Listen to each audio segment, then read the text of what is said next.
What's up, everybody? Nice to be back. Thanks for joining me. I definitely did not just watch a minute of this video before realizing that I hadn't started streaming yet.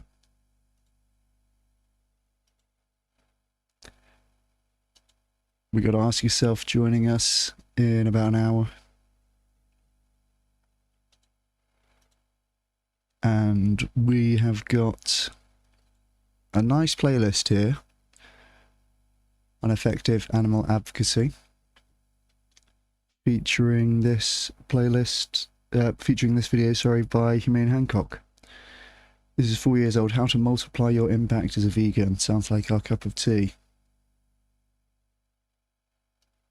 Object permanence is the understanding that objects continue to exist even when you can't see them. When we're very young babies, we don't understand this, but it's something we learn as we grow older. Or do we?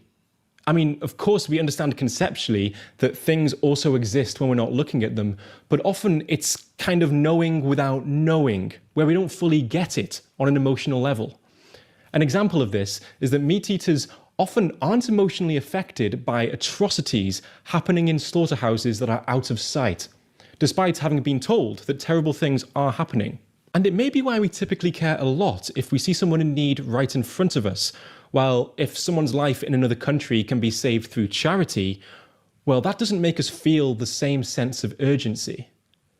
As vegans, we often focus on our personal lives and try to minimize the harm caused to other sentient beings by changing our purchasing behavior, and that is of course important. But in this video, I will focus on something else that is also important, namely the good we can do and the harm we can prevent through charity. The difference we can make. This guy was talking about Vegan 2.0 4 years ago, really. Humane Hancock is definitely on the same effective animal advocacy hype as I am, in terms of animal charity evaluators, charities and stuff like that. I met him at a conference a couple of years ago. Really, really thoughtful bloke, really nice guy. I mean, you can tell by the stuff that he talks about.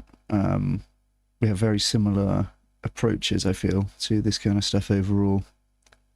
I'm surprised I haven't seen this video, actually. This is, it sounds like he's talking about exactly what I'm talking about with Vegan 2.0. This is 4 years ago. Make through charity is even larger than the difference made by our lifestyles. Probably many times as large if we donate considerable amounts to charities effectively addressing important causes.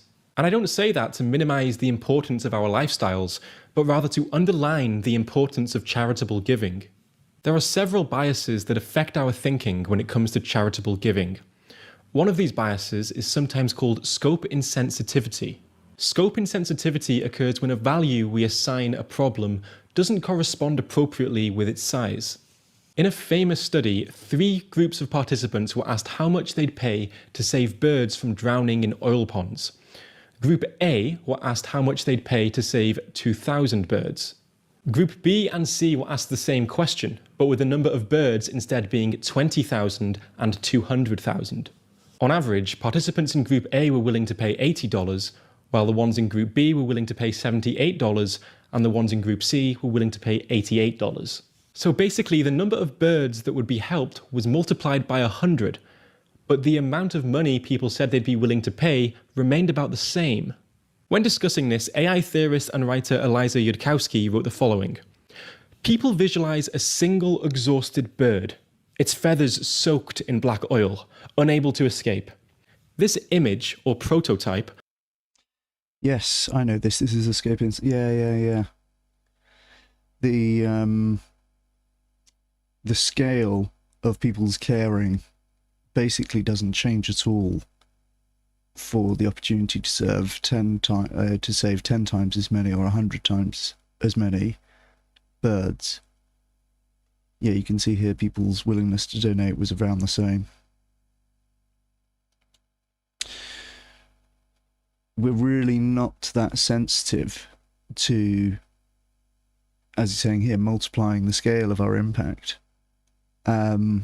when we talk about saving 4 animals to the dollar through effective animal charities, that number blows my mind every time I think of it. The opportunity is immense. It's so cheap, and if you commit to giving a certain amount, giving a minimum amount and living more frugally than you could afford to in the service of doing that, you can save thousands and thousands of animals. We're going to read a good article after this about the possibility of saving 1 million animals. Calls forth some level of emotional arousal that is primarily responsible for the willingness to pay. And the image is the same in all cases. As for scope, it gets tossed out the window. No human can visualize 2,000 birds at once, let alone 200,000. Imagine one animal in pain. Even with one animal, we don't understand the urgency like we would if we were the ones in pain, but we are able to generate a fairly clear mental image. But try now not to imagine one animal in pain, but 100,000. After that, try to imagine 1 billion animals. The last number is vastly higher than the second. However, it's difficult for us to have a clear idea of what the magnitude of that difference is. As a result of this, we often fail to assess properly what we should do when large numbers of individuals are affected. This is a bias that we all have, and even when we're aware of it, we still can't visualize 1 billion animals. Our brains simply haven't evolved to cope with numbers like this. Several other studies have shown that we suffer from scope insensitivity. In one study, some participants were told that $300,000 was needed to save the life of one child by providing an expensive treatment. Meanwhile, other participants were told that this same sum of money could be used to save 8 children. So how much more were participants willing to give when they could save 8 times as many children per dollar? Well, actually, they were I think it's less, right? Sam Harris talks about this one. willing to give less. I guess when we're told about one child, our empathy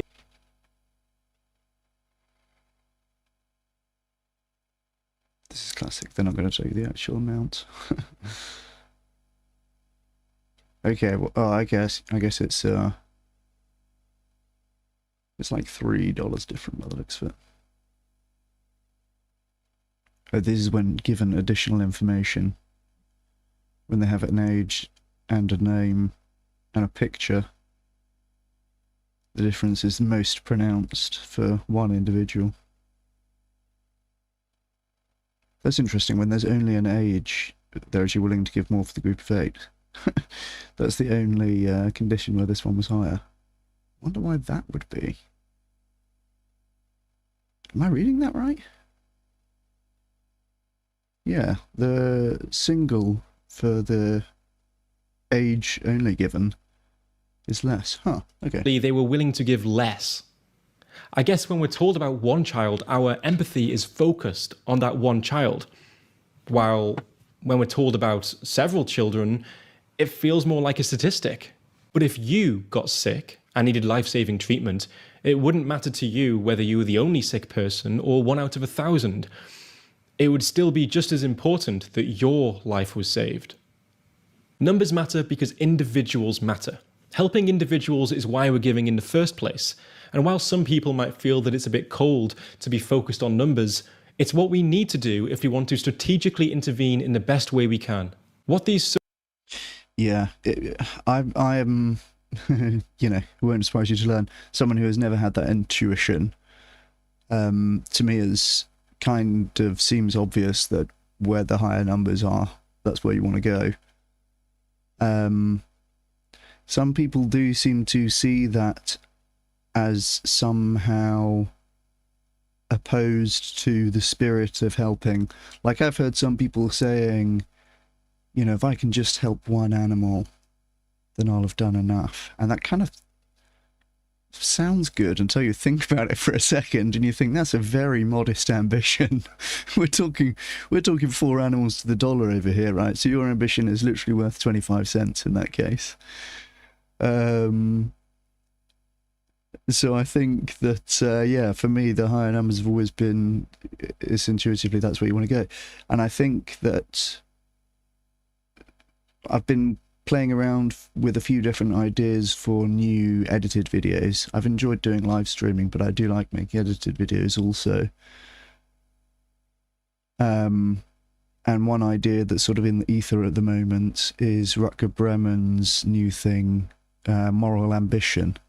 I guess he wrote a book by that title, and he's also has the School of Moral Ambition, which I guess is essentially like an incubator, I suppose, or some sort of accelerator situation. I think that's what that is. But essentially, the message of all of this is to say, have more moral ambition. Don't say things like, if I can just help one animal, I'll have done enough, right? We're going to finish watching this and we'll read the article about whether you can help 1 million animals. And then we'll do some Fast Action Network before AY joins us in about 50 minutes.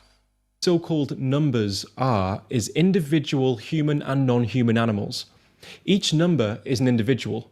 So to not be concerned with numbers is to not be concerned with the individual. Just think about how big the difference is between 1,000 people being helped and 1,001 people being helped if you are number 1,001.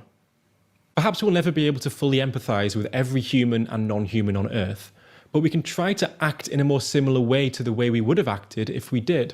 And perhaps the way to do that is to be a bit more like this guy. Unfortunately, we often don't try that hard to be effective. Wait, what?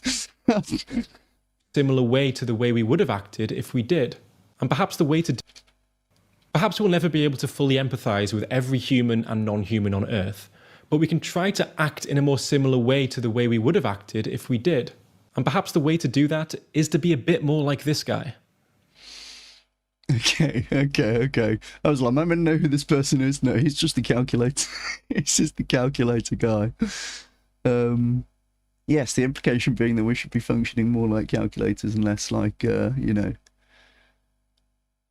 well, what's the alternative? I was about to say emotion-driven. That's not... I've been becoming aware of how that's not quite opposite to each other.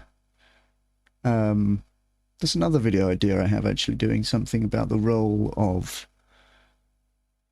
emotions and, in particular on our side, amongst vegans and activists and so on, the role of feeling inspired, the role of feeling angry, right? There's a lot of strong feelings that we all will have in common. And I think it's useful to, I guess, reflect on how to use those to maximize good for animals, basically. Unfortunately, we often don't... Like, it's really valuable for us to sometimes, as activists, feel really angry because it inspires us to do stuff, right? Try that hard to be effective. It's been estimated that around 97% of philanthropic funding in the US is focused on helping humans. The remaining 3% is distributed to organisations that focus on animals and the environment.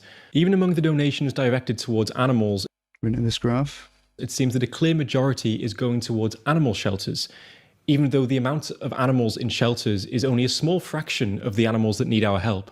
Predicting which charities do the most good is extremely complicated, and no measure of effectiveness is perfect. That being said, one source of guidance is Animal Charity Evaluator.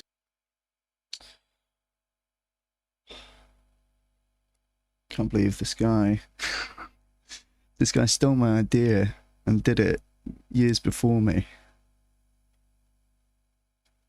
Or ACE. Honestly, I don't know of anyone else who has spent more time and effort evaluating the effectiveness of various animal charities. In their comprehensive reviews, they consider multiple factors, including strategy, track record, a room for more funding, cost effectiveness, and more. Obviously, the evaluation process used by ACE isn't perfect. There is no perfect way to evaluate effectiveness. And what the most effective giving opportunities are is going to change over time. So ACE regularly update their recommended charities based on changes in opportunities and based on new evidence that they gather. ACE publishes a list of their top recommended charities each year. There are a variety of charities on the current list focusing on different ways we can help non-human animals. For example, one of them, the Good Food Institute, focuses on developing and promoting animal meat alternatives. This is mental. This is. I feel like I'm watching Chris Bryant. including lab-grown meat. And while this might come as a surprise to some people, this year one of their top recommended charities is Wild Animal Initiative. Wild Animal Initiative conducts research on how to help wild animals and aims to foster interest in the scientific community towards wild animal welfare. While this kind of work is not guaranteed to give great results, and the results down the line may be hard to measure, ACE's analysis suggests that Wild Animal Initiative should be on this list because, among other reasons, wild animal suffering is a very underprioritised area. Several of ACE's top charities work on corporate outreach, trying to get companies to improve welfare standards. There are organisations that have a track. It's also quite nice and reassuring and validating to know that this is an unflattering pause. Let me Correct. Much better. It's also very validating to know that somebody who's thought through the same process, like how can I do 100 times more, or 1,000 times more, 10,000 times more than I would just by being vegan. The whole narrative of how he's got there is very similar to my own thoughts on the topic.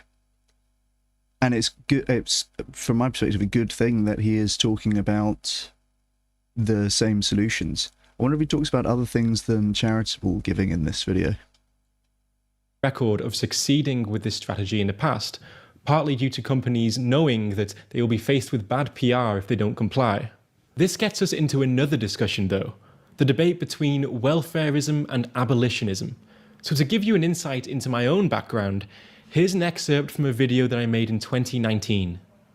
Yes, some people are going to call you an extremist because you're against the needless suffering and death of animals all the time. Well, if that's what makes you an extremist, be an extremist. Because it's okay to hold an absolutist view when it comes to needless suffering and death.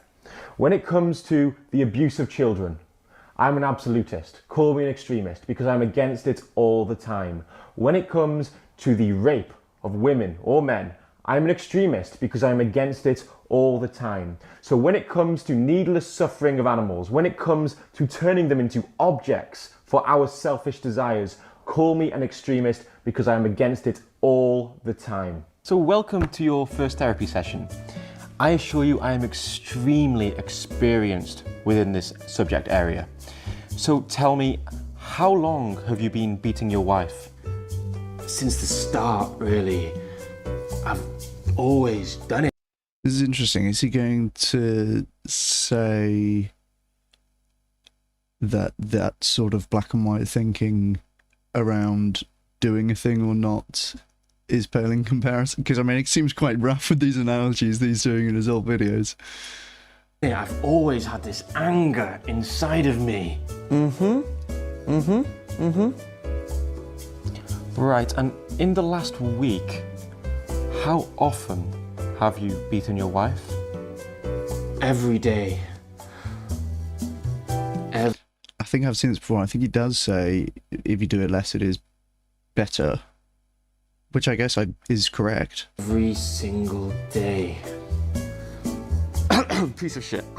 What? What? And maybe if you can give to some effective organisations that prevent it on a larger scale, that's even better, right? Okay, so I'm going to give you a table. Now, this is essentially Now, of course, that doesn't mean you want to be doing the thing yourself in any case. a timetable. So currently you are beating your wife every single day of the week. What I would like you to do is start beating her 3 times a week. So Tuesday, Thursday, Friday, you beat your wife. The rest of the days of the week, you don't beat your wife. Christ, it's very on the nose for... What's he gonna say about this? Obviously, I'm still against the unnecessary torture of animals all the time. So I'm still technically an extremist in the eyes of many. While I still maintain this viewpoint, I have, over time, started to see more and more value in also pushing for more incremental change. Not because I'm giving up on my wish for the abolition of animal farms and slaughterhouses, but because it seems that incremental change may be the most effective way to get there. Yeah, it's all we've got. I think incrementalism at the institutional level is definitely what we need to be doing. I see a benefit to incrementalism at the individual level, but I have to say, after we watched that debate with Tobias Lennart and Paul Bashir, yeah, I really was thinking about it in terms of like negotiating positions and how you don't want to. You want to put out the strongest ask, basically, and then if somebody is going to do some shade of reduction, they will do it, given the strongest ask anyway. But if you only are asking for reduction, then you're not going to get anything more than that. Was my thinking on, I guess at least like individual level outreach. Some vegans argue that welfare reform might be counterproductive by encouraging people to think that animal farming is humane and thus making them more likely to buy more animal products. And to be fair, I often hear people saying that they only buy from humane sources, despite the fact that the overwhelming majority of animal products comes from factory farms and inhumane fishing practices. It's clear that the very idea of humane animal products is already being used as an excuse to continue supporting practices that are anything but humane. And it's conceivable that welfareism reinforces the notion that animals are mere objects to be used, and hence that animal farms and slaughterhouses are a permanent feature of our societies. However, it's important to look at both sides of the argument. When a welfare reform happens, people see that their culture includes some concern for farmed animals, which can help people develop stronger cultural identification with that concern, enabling people to feel more outrage when they find that animals are still suffering tremendously, even in improved or humane farms and slaughterhouses. And there are some studies suggesting that people exposed to information about welfare reform are more likely to say that they want to reduce their consumption of animal products. And besides, welfare reform often increases the costs of animal farming, which also reduces consumption. Damn, he knows all the talking points. Yeah, those are all the things I would say, right? It does not seem to be the fact that it increases consumption to have welfare standards in place. One might legitimately worry that it might, but that does not seem to be the case, which is good. It does generate sort of media about this as well, which is one thing I don't think he said. There's going to be a round of media stories about welfare standards on farms improving and so on. And I think really the role of that is having this population who are almost 50% never having thought about reducing their meat consumption encounter these ideas. It's, I think, pretty important to get any of that kind of news out there. And yes, of course, the thing about increasing the cost, which is going to decrease supply as well.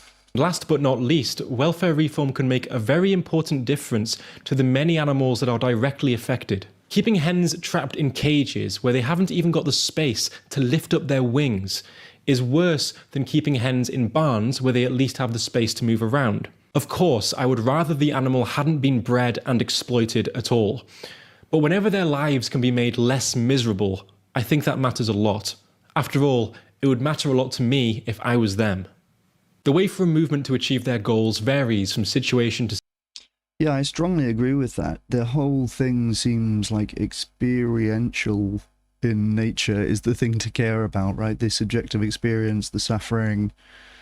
Obviously, some conditions of rearing animals are worse than others. And even aside from the stuff about affecting the supply curve and so on, you know, all else being equal, you want to tend towards better conditions than worse. Situation. But sometimes building coalitions and making incremental changes can be an important component of the strategy. As an example, the British government abolished the transatlantic slave trade in 1807, and then in 1833 went on to abolish slavery altogether. Presumably, many of the people who lobbied towards abolishing the transatlantic slave trade thought slavery was outrageous and wanted it banned altogether. But that doesn't mean that abolishing the transatlantic slave trade wasn't worth fighting for. It helped many people and laid the groundwork for future progress. As to organisations lobbying for welfare reform, it's hard to calculate exactly how effective they are, but that hasn't stopped some people from trying. Here's an excerpt from an article by the Open Philanthropy Project, where they write about the effectiveness of past campaigns against the caging of hens. If we assume, fairly arbitrarily, that these campaigns brought about cage-free reforms about 5 years earlier than they would have occurred otherwise, then these campaigns are likely to spare about 300 million total hens 1 year of cage confinement. We estimate that about $2.5 million has been spent in total on corporate cage-free campaigns, suggesting that these campaigns have likely spared about 120 hens 1 year of battery cage confinement per dollar spent. Well, that's a lot higher than our averaged estimate. This is a few years old, and this is sparing a hen 1 year of battery cage confinement so that they would be farmed in non-battery cage. Also notable that... Oh, okay, no, this is egg-laying hens. I was going to say they don't live as long as a year, but egg-laying hens probably do.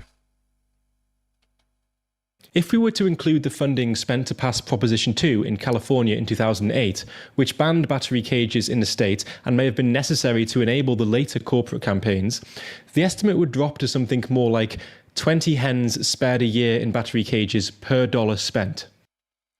Include the funding spent to pass Prop 2 in California, which banned battery cages in the state may have been necessary. Okay, yeah. Okay. 20 to the dollar. I mean, it's still bloody good value, isn't it? 5 cents each. Come on. Now, the article itself states a bit further down that we do not have much confidence in the accuracy of these estimates, so it's probably best to take estimates like this with several grains of salt. Nonetheless, it looks to me like effective animal charities can often do a lot for the money they get.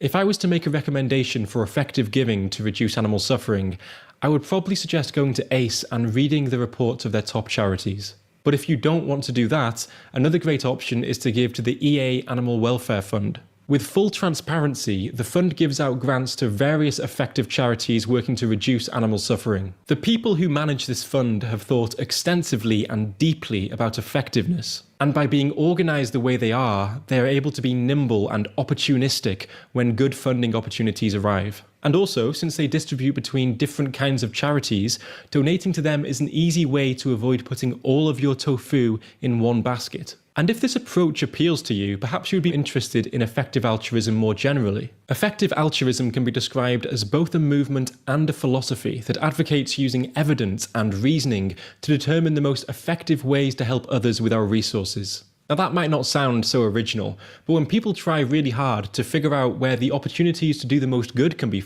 You didn't think this was original 4 years ago? found, the results can often be eye-opening. Some people in the effective altruism community are focused on animals, while others are more focused on other cause areas. Everything from fighting malaria to trying to reduce the risk of catastrophic future events. Some people in the movement have taken the Giving What We Can pledge, where they commit themselves to donating at least 10% of their income to effective charities. Based, yeah, I've done that.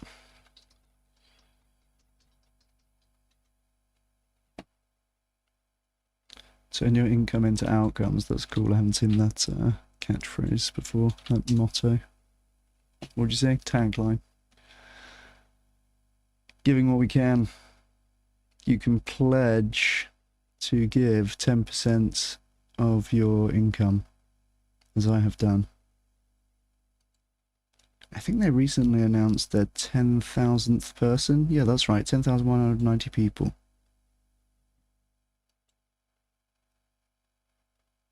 That's a cool number, I think, because it's quite a lot of people, which is nice that so many people have taken the pledge.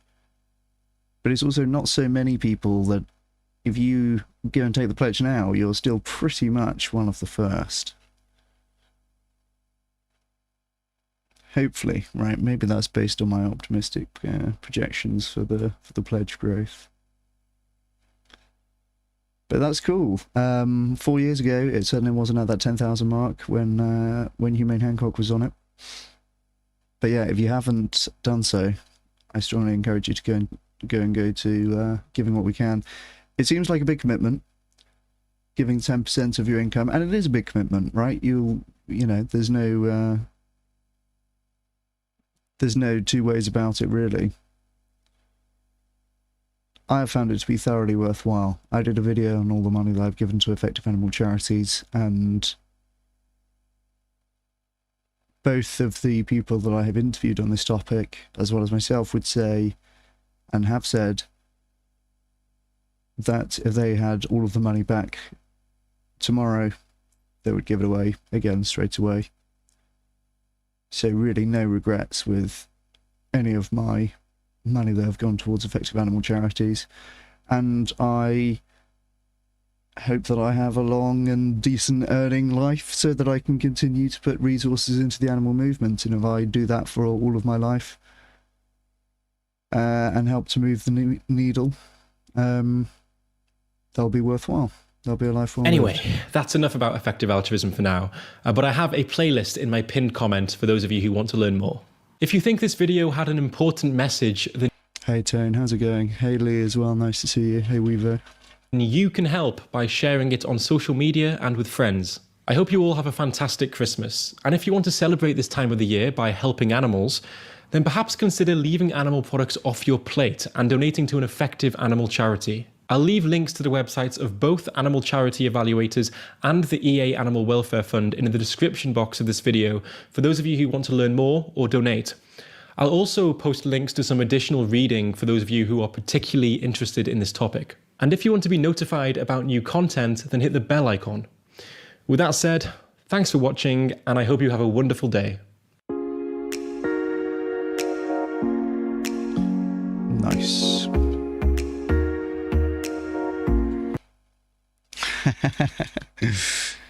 Well, let's give him a like anyway, Tone, hey. That's my jam, honestly. He was talking about Vegan 2.0 years ago.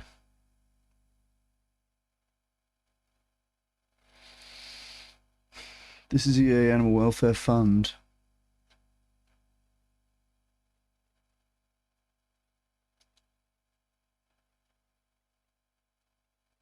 I think what they do is give a good amount of money to basically the ACE charities. And then also they do these grants, which are a bit more nimble and able to be responsive to opportunities as they arise and so on. This is the most recent grants they've paid out. I think this is the main place where I give to at the moment, EA Animal Welfare Funds.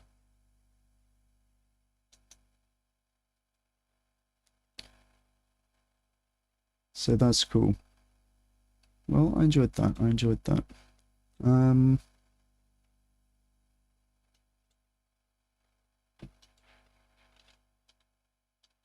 checking out this article on vegan.com about animal millionaires, on staying on the same theme of upscaling your impact. I guess that's always our theme, really. Animal millionaires, how to save 1 million animals. One remarkable outcome of being either a vegan or a chegan is that you're guaranteed to keep a great many animals out of factory farms and slaughterhouses. But if a vegan diet is the only step you take to protect animals, there are limits to what you can accomplish. Even devout omnivores can't eat more than 4,000 animals in a lifetime, and that only applies to people who eat a lot of chicken and fish, which, as small animals, demand vastly more slaughter to provide a given amount of meat.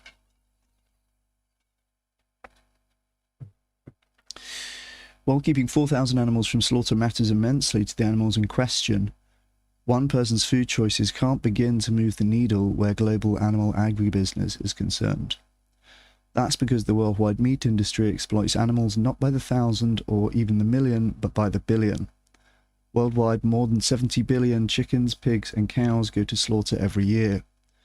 The overwhelming majority of these animals endure horrific factory farm confinement systems. In the larger scheme of things, 70 billion minus the 4,000 animals you won't personally eat is still 70 billion. Massively effective animal advocates are therefore the animal's only hope of putting an end to the meat industry. Unfortunately, only a tiny percentage of vegans make a serious commitment to animal rights activism. With that in mind, an animal advocate's most valuable asset is ambition. There are so few activists doing this work that every person who gets involved needs to think in the biggest possible terms. What can one person accomplish? Let's begin by asking how many animals can one activist save in a lifetime? Believe it or not, it's absolutely possible for one person to save 1 million animals through regular part-time work.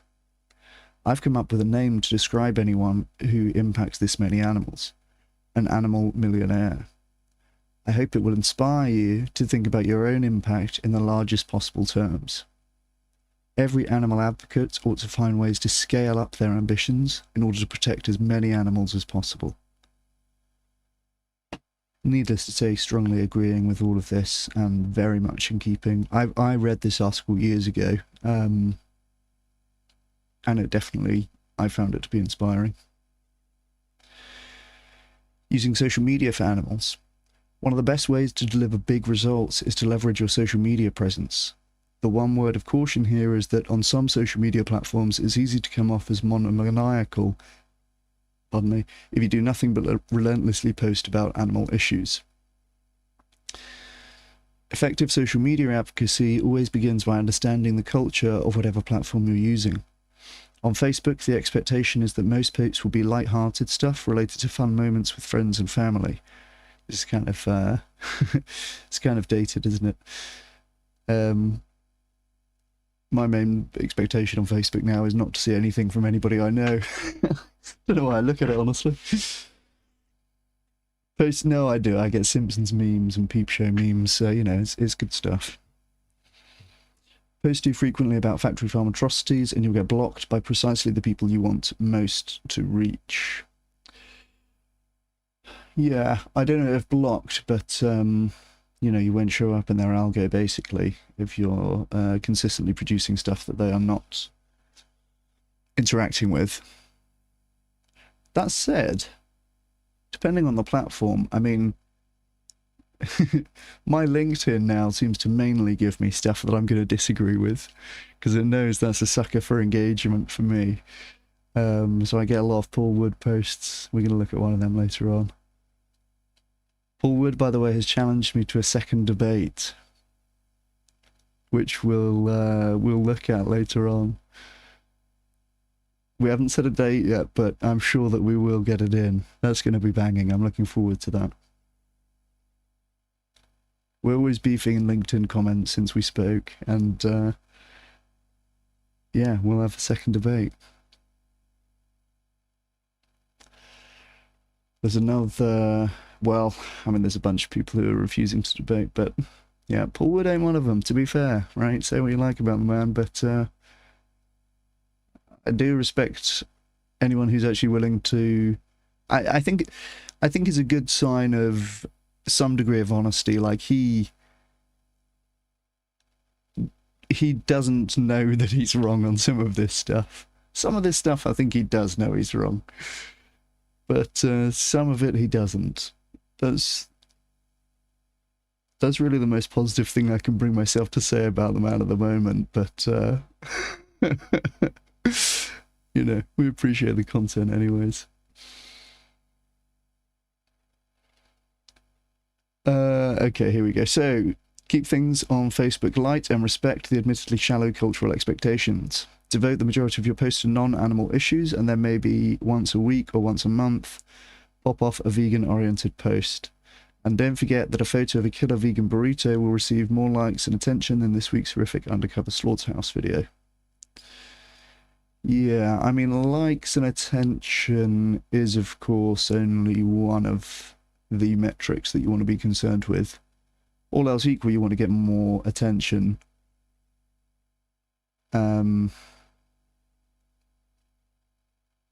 Effectiveness of what the attention is then turned into in terms of behavioural change is another big thing to consider. Now, you know, posting good-looking vegan food is not a bad thing, is moving things in the right direction. I do think you need some of the hard-hitting stuff as well. You just need to keep it not far from people's mind, the push factors as well as the pull factors, right? By using social media with this sort of focus and restraint, you'll be leveraging your presence to the fullest. I'm just coping because all my posts are about animal things, so I don't... I've I've not taken this advice, and I'm probably suboptimally using the whole thing. Hey, Oppenheimer. Yeah, true. You need the burrito and the slaughterhouse, I think. In terms of content that you're posting. Alright. In turn, you can expect dozens or even hundreds of receptive people to animal-friendly messages. Sorry. Now let's take a look at some other ways to step up your game. Go local. One key thing to saving as many animals as possible is to identify underserved niches. At this point, all the low-hanging general interest vegan fruit has been picked. There are hundreds of vegan cookbooks, thousands of vegan social media accounts, and countless animal protection non-profits. Making a substantial impact in these areas is quite tough, since there's overwhelming competition for a limited audience. That's true, yeah. I mean, this is obviously a thing as a social media person, right, and trying to get a following on YouTube. It's very, very tough because it's not just that you have to be entertaining, you have to be more entertaining than everything else that the person might click onto. If you're anything like me when clicking around on YouTube, you're never more than 5 seconds from clicking the interesting looking thumbnail over there, right? So it's very... And of course the number of people is necessarily limited when the thing is oriented around popularity, because you basically get winner-take-all situations, right? Where you get like a few mammoth content creators and then like a very long tail of small guys and gals.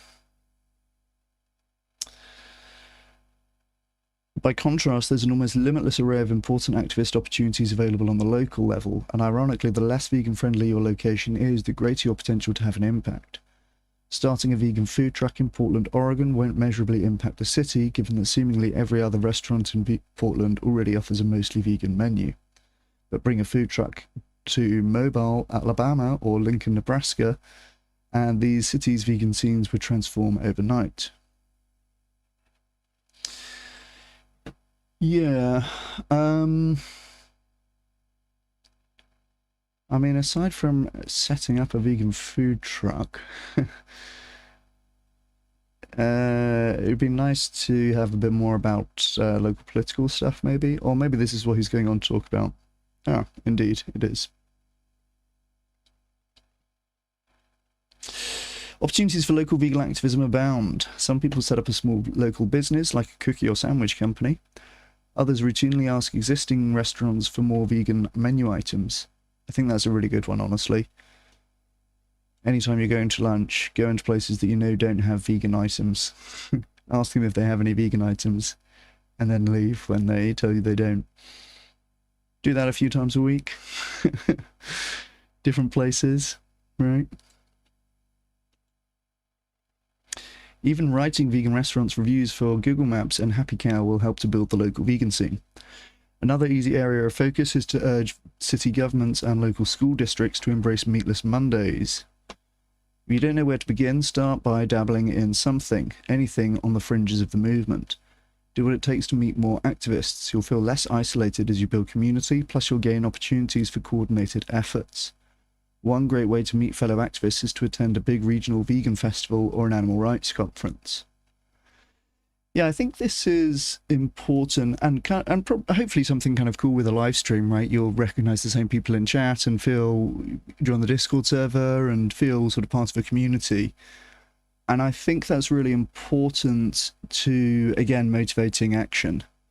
You know, I like the social connections on a social level, but I'm also thinking of it very instrumentally, like if we all feel some level of relationship towards each other and almost like social obligation to each other to be doing more for animals, that seems like something quite powerful that can be leveraged. There's studies showing that when people are segregated into their kind of political groups, for example, if you have like right wing and left wing, well, bloody everything's like this now, isn't it? Sort of algorithm segregation. But you know, actual groups also, right? If you have people talking about political ideas and ask them questions before and afterwards, people, when they are put into uniformly left or uniformly right groups, in their post questionnaires have like much more extreme left or right views than when people are put into mixed groups. So in most cases, that's going to be framed as a bad thing. But as Humane Hancock's saying in the video there, right, in this case, extremism is saving extreme numbers of animals. So therefore, that seems like actually a pretty good thing to encourage extremism towards, and to be in communities where that is the norm.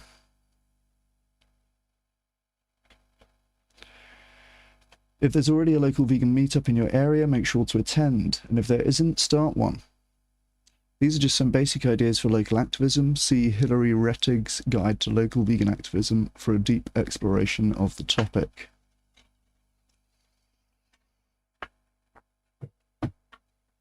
Yeah, so I guess the idea here is that local is necessarily niche in a sense, because physically places are only going to have so many people, right? With online things, or with cookbooks, or with anything like that, you can kind of scale to where there's basically just like a couple of really famous ones. But with local things, you know, there's always going to be a bunch of different cities around the world, right? And there's always going to be only so many people in your city who can influence things, or in your neighborhood who can influence things. I think you'd be really surprised if you decided to be, as many of you I'm sure already have decided, to be the, stubborn is not quite the right word, vocal certainly is a part of it, consistent is a huge part of it. Something that I'm sure many of you will have experienced is when you first go vegan, there's an expectation. A lot of people around you are sort of waiting for you to give it up, particularly people that you've known before going vegan. People sort of behave like you're putting it on, and that you'll give it up after a certain amount of time. And that expectation shrinks the longer you stick with it, and you're training people's expectations of you, right? And if you've been consuming animal products for many years, and then you've trained their expectations of you to be that. So yeah, it's the same with activism. Your MP will notice if you're always bothering them about animal-related issues. They will know that they have a person in their constituency who's extremely concerned with animal things, and that you'll cross their mind when they have to vote on animal-related things, right?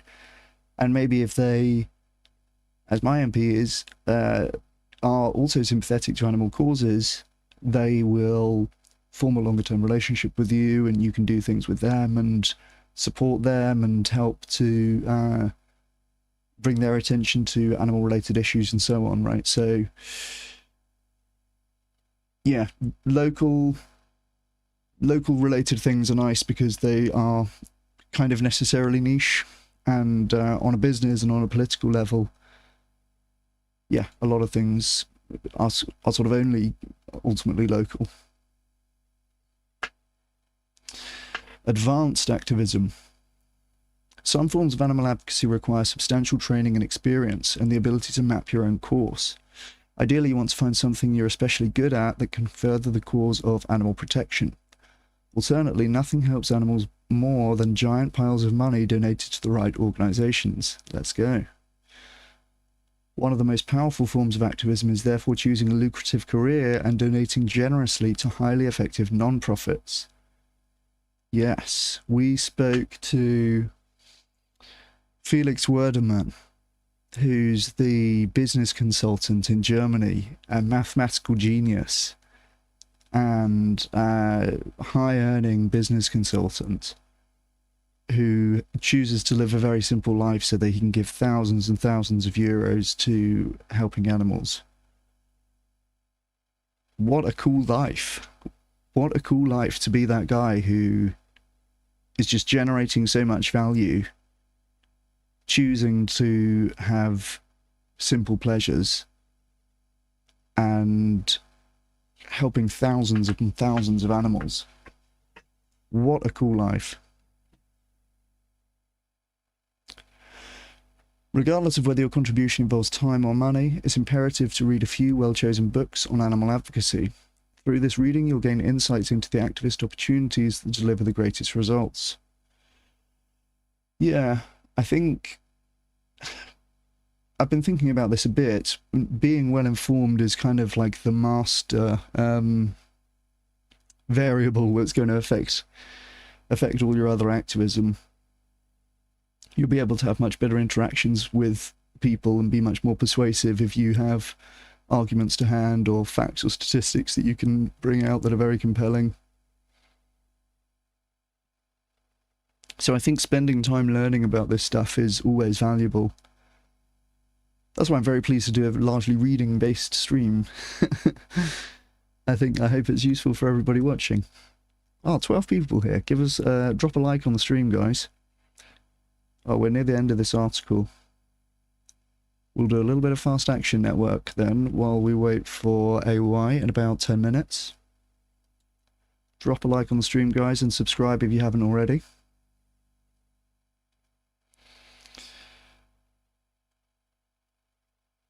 My Animal Rights Activism Guide is an excellent starting point for newcomers. It quickly introduces the key principles of effective animal advocacy. Hey. Ben Davido's short ebook Uncaged is a perfect short title for beginners. Maybe we'll take a look at this sometime. I have thought about just straight up reading books on stream. I imagine there might be some sort of copyright issues with doing that. I might be making an unlicensed audiobook. But for some of these are sort of free. Yeah, this is read for free on Kindle, so I kind of feel like it might be fine.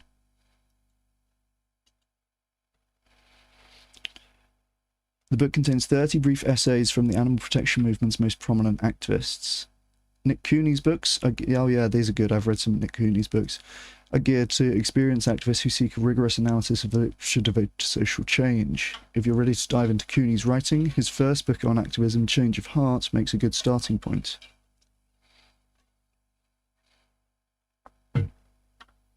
No matter how you pursue activism, be patient with yourself. Just as a little daily practice will gradually improve your tennis or guitar skills, your animal advocacy abilities will likewise grow over time. As you gain experience, you're likely to identify an opportunity to make a substantial difference for animals.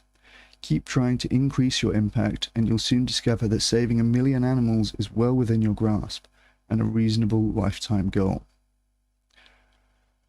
Well, there you go, guys. That's Animal Millionaire on vegan.com. Like I said, I read this a few years ago, and I found it to be inspiring then. I found it to be inspiring now. We also looked at giving what we can. That's the Giving What We Can pledge, which I have taken, and over 10,000 other people have taken, to give 10% of their lifetime income to effective animal charities. And this is Effective Altruism Funds, which is the main place that I give to currently.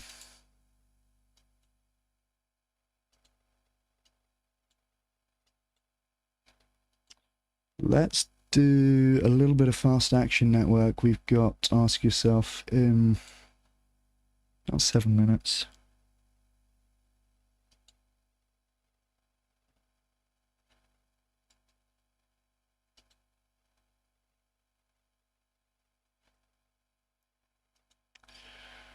All right. So this is the Humane League's Fast Action Network, guys. We've got 13 people here.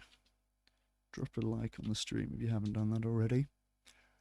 We're going to have Ask Yourself joining us in about 5 minutes. and we are going to do, in the meantime, some Fast Action Network.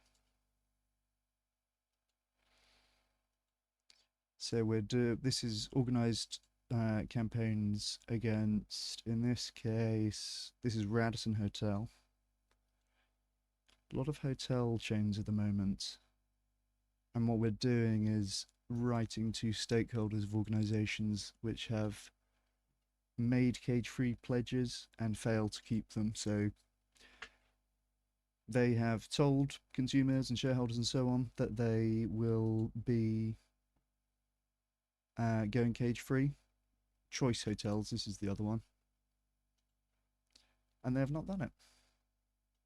So now we're sending emails to their executives and we're writing on their social media and so on.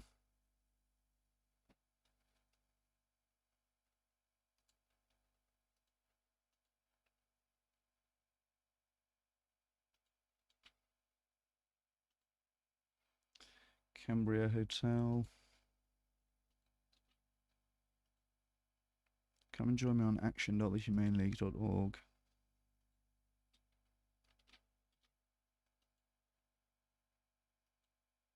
There's always a few other people doing these, but there's really not that many, so this is definitely something where one extra person doing it can make a big difference. No OI yet, Naruto. We've got OI joining in about 5 minutes. I'll mute my Discord over here. Okay, there you go. I'm sitting in there, so OI will come and drag me over in any minute. Radisson, is this right? Okay, this is an event. Okay, they've chosen the Radisson conference for their conference. Okay, nice. Hey, look at this. There's one other person. Juliana C.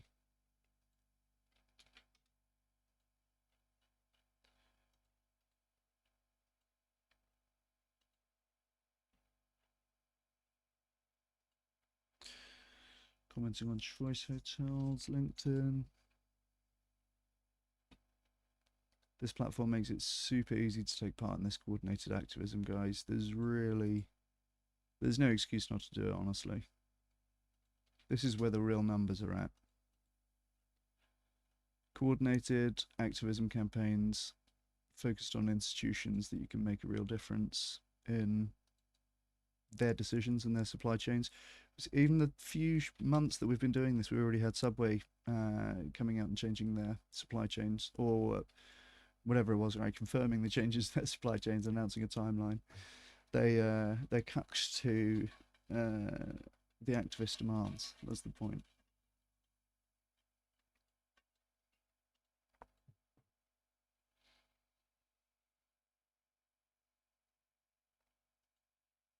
The recommend ones always catch me out. Hey, Extropian, good to see you. Yeah, Naruto, my PhD is on the wall up here. It's in psychology from the University of Bath. Oh, look at this. Paul Wood just mentioned me in a comment. Uh-oh.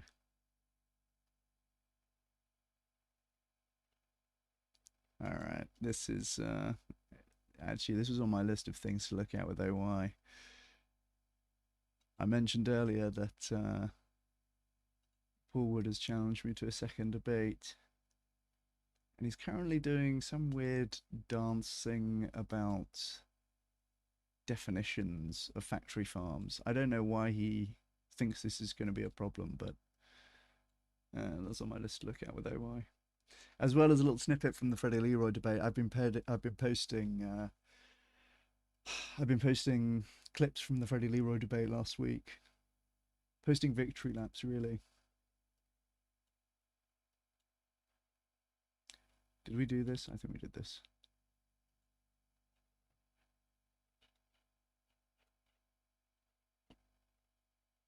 Thanks, Extropian. I appreciate that.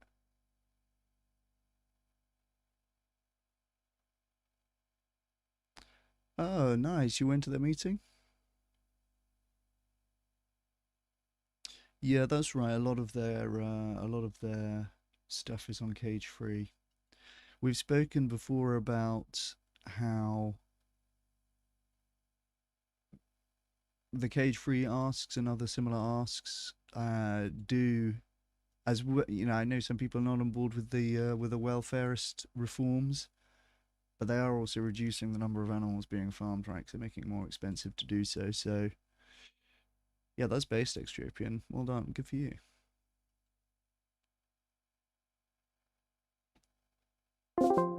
Yo, Hey, AY, how are you doing? pretty good. How about you? Good, yeah, not too bad, not too bad. How's your week been? It's been good overall. Just working on code for the most part. A little bit of YouTube stuff. Nice. Oh yeah, nice. You've posted a couple of things on YouTube recently, haven't you? Yeah, just some little stuff. Nothing high effort, but I have a bit more time now, so naturally I've fallen back into making a bit of content. That's cool. Yeah. You're back in school now, right? Your school starts again. Nope, no more school. I decided that I did not want to continue with school. Oh, really? Okay, that's a change since last we spoke then. Yeah, yeah. It's just there's various reasons, but it's just not where my mind was at. That's kind of one of the major things. Okay, fair enough. And is the plan now you have more time to spend on your platform you're developing? Yeah, that's basically the big part of it. Like, without going into all the details, I have my time free now. So I can focus on the things that I actually really care about. Focus on fitness, focus on content. And yeah, one of the major focuses is doing ask yourself stuff. So I'm working on the code base. It's kind of like a bit of an iceberg kind of thing where a lot of the work is like code beneath the surface. I can talk about what a lot of that stuff does, but it doesn't translate into something directly visible for people. But we're kind of getting to that level where some things are protruding a bit above the surface. You can see the bot, you can see the stub of the site showing up, and yeah, I'm just chugging away at it. And since I have free time, I can make some sort of just low effort videos here or there. Um, Went and grilled Stefan Molyneux the other day. That was pretty horrible. Yes, I Um, watched that. yeah, I put together a little video about this sort of ridiculous reaction that Holocaust supporters are having to Hassan shocking his dog. And yeah, I forgot if I did anything else, but yeah, I had some time to argue with some people. There's some other videos that have shown up on other people's channels. So yeah, that's just maybe like 5% of my time, though most of it's going into working on the code. That's awesome. That's a relative return to content making for you, hey? After a Yeah. hiatus, yeah. Yes, yeah. I mean, it's still, I'm not really fully back because although now I do have quite a lot of time that I'm putting into the ask yourself stuff, again, most of it is like code at this stage. So it's not, directly visible. But yes, it's very good to be back to making content. This is what I actually want to be doing with my time, is working on my project, doing the things that I really care about, and now I have the time to do that. So that seems like the right choice for me. Yeah, that's awesome. I think, yeah, I mean, to be honest, it did occur to me there's quite a high opportunity cost of for you of doing like really anything else, I guess, including going to school. Yeah, well, I mean, there's things that were interesting about it, but there's just I don't know. I mean, there's the opportunity cost. So like all those years that I would be putting in working on a master's degree, or if I went further with it, it's just time I'm not putting into the stuff that I really care about. It's not that I don't care at all about the stuff in school, but it's like stuff I'm way less passionate about, and stuff, frankly, that I could learn a lot faster on my own. Like the artificial intelligence type stuff, I mean, why learn it at a snail's pace in school using Python? I can learn it if I want to learn this stuff. I can do it on my own much faster using Rust. So I Yeah. kind of felt like why exactly am I there? I don't super care about the stuff that I'm doing to the degree that I do. I can do it faster and better on my own. And there's some other things that are a big part of it. Let me think for a second. Yeah, and then also it's just it's like why am I doing it? I'm not really gonna use it. Like I'm not going into academia. I don't want to be an academic. Hmm. Again, I don't like hate it or anything. It's just not really what I want to do. Yeah. I'm not going into industry. So, what does it even matter to have the piece of paper if I'm not gonna use the piece of paper for anything? Just so people go, oh, like you have this degree. It's like, yeah, well, like who cares? You should Yeah. get a degree because you really care about it or you're going to use it for something. And if you're not super passionate about it and you're not going to use it, it's like why? And it's this zero sum trade off with the stuff I actually am really passionate about and do really want to do. So it just felt like, just and there's other dimensions to it also, but it just felt like I'm on the wrong pathway here, and I need to alter the pathway I'm on. Yeah, that makes sense. I mean, yeah, I I think think people are happy also. People prefer when I'm making shit, so there'll be more shit made, which will be good. there you go. Oh, that's good. That's good. Um, yeah, I mean, I think I agree with what you're saying about like why ultimately, right? Unless you're trying to, because most people are doing it for the CV and there's it's career development and stuff like that. But if you're not looking Right. to go and do a CS job afterwards, then yeah, No, I'm never gonna fit nicely into academia or into industry. And I mean, I'm just repeating myself, but it's not stuff that I am passionate about to the same degree. I'm passionate about my shit. I have all these ideas for what I want to make. I have this huge code base I'm doing. I have other stuff outside of Ask Yourself that's more just about money, but that I'm also pretty interested in. So there's that. And it just seems like on every dimension, I'm better off not doing school. Like, I'm going to have more money. I'm going to be doing stuff that I care about more, making more of a difference, growing more in the dimensions that I care about. Just everything about it. There's like nothing that points in the direction of school hmm, except it's more really the main thing was just financial. But I have a bit of financial breathing room now, so I can focus on building up my own stuff. that's really good. Um, I don't. They're not really part of my decision making process, but I also tend not to really talk about my family publicly in any Fair any enough. real way. I kind of let them have their private lives. Fair enough. Fair enough. Yeah. Well, no, I think yeah. I mean, I agree with what you said, and the other part as well is you inevitably end up on a course with even if you get everything that you do want, there's inevitably going to be some stuff that you have to put time into that you're not actually interested in, or the parts of it that you don't want, but that are part of the course and it's compulsory. So you've got to kind of go along with it, right? It's just not as specific as you could do it on your own. Yeah, and I mean there's less of that at the master's level. Like it's stuff I'm more interested in. Like at the bachelor's level there's a lot of shit that I just I'm like god, I just don't want to do this. And there's less of that, but still more than I need. Certainly if I'm not getting anything out of it that's really valuable to me, then it's not really something I want to put up with. For sure, for sure.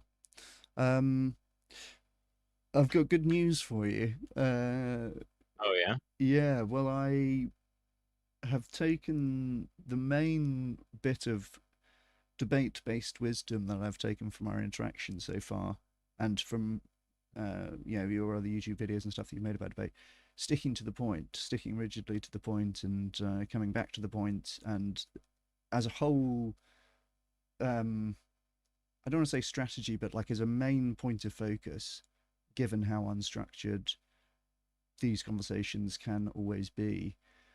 Um, Now, my main nemesis, Frederick Leroy, who's the leader of the Dublin Declaration you heard me talking about before, uh, Right, yeah. he did a debate last week Much to my surprise, actually, with somebody who had written a paper critical of the Dublin Declaration. So they had written a similar critique to what I had written, and he, has long since blocked me, unfortunately.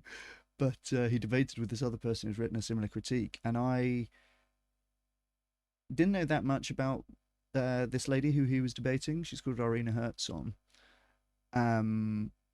And I looked at her profile and stuff. I liked what she had written about the Dublin Declaration, but she seems to be like a kind of very polite, middle-aged Northern European, like Finnish, I think, lady. And I thought, Right. this is not going to be someone who's really going to grill this guy. But anyway, I spoke to her a little bit before the debate, and I really emphasized to her what you've emphasized to me in terms of sticking to the point. And I said, in particular, with Freddie Leroy, he's going to want to not answer a question as to whether, given planetary boundaries, we need to reduce overall meat consumption. And if you can, like, hold him to that and get him to answer it, it'll look really good. And it'll look really good if he doesn't answer it as well. And there's a bit in the debate where she does it really well, and like it starts to interrupt him and ask for questions and stuff like this, just because I had drilled her and said, like, you've got to hold him to the point, he's going to try and walk away from it. So there's a good little debate clip that we can have a look at if you're interested. It's quite a good holding to the point. Sure. Yeah, that's good to hear. Yeah, I mean, it takes training to do some of this stuff really well, but just even having in your head just the concept that it's important to actually stay on a specific thing, and that part of the other guy's whole approach is going to be to avoid answering something. That even just knowing that and having that actually consciously in your mind is probably, at least in some cases, going to do a lot for you. Absolutely, yeah, and it's not obvious, right? And it may not even be conscious on their part. I'm sure it varies with different people in different situations and so on. But if you don't have a good answer to something and you realize that live, you probably do kind of just talk around it about the things that you think you do have something good to say. Do you know what I mean? Like, it's not necessarily a conscious strategy. It might be for some people, and I definitely got the vibes in this debate that Freddie Leroy really was trying to run down the clock. But yeah, a lot of people just will start talking and hope that something good comes out, right?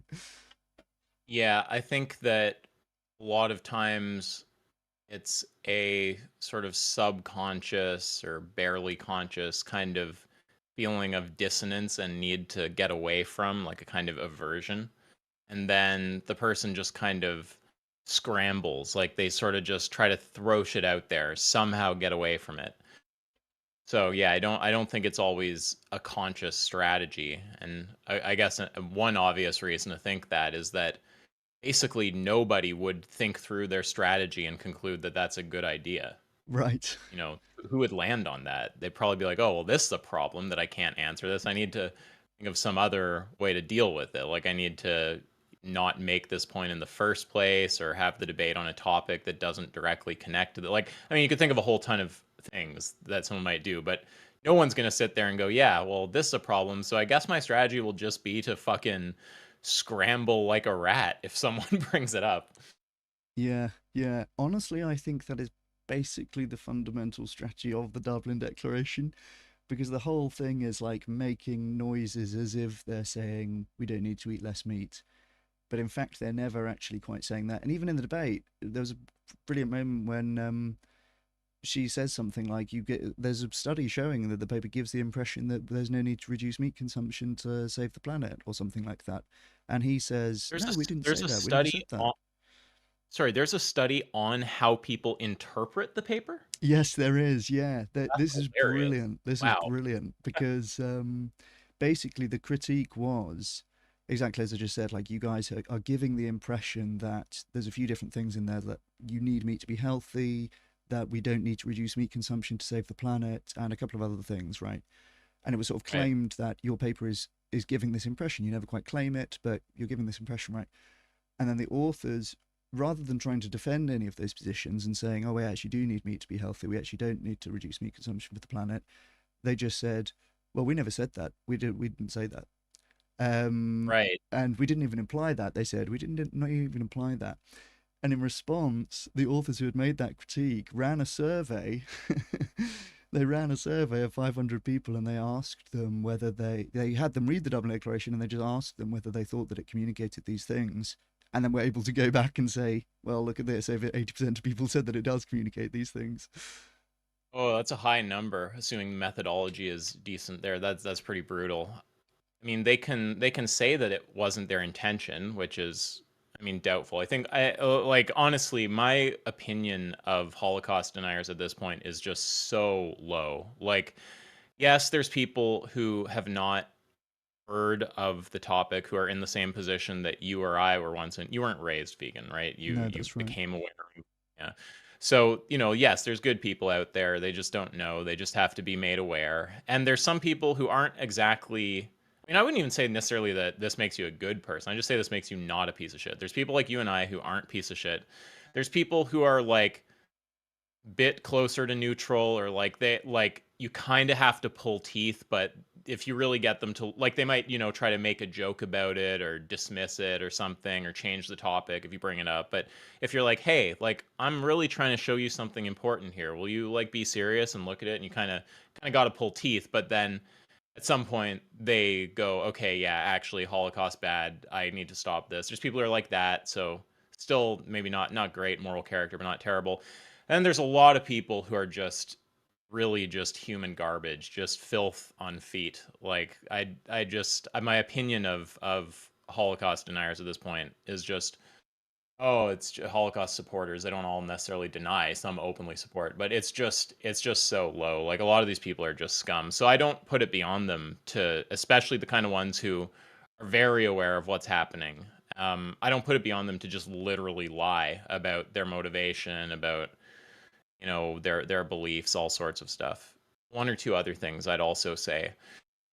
There's a lot of scum out there who you kind of have to do this two-part test. Like, the real test of if they're, courageous, open-minded, whatever, is, will you engage someone who has both of the following properties? One, they're competent on the topic, and two, they're willing to be pushy enough to like not get caught in just your evasions, or if you kind of make it, socially awkward for them to keep going, that they'll back off or whatever.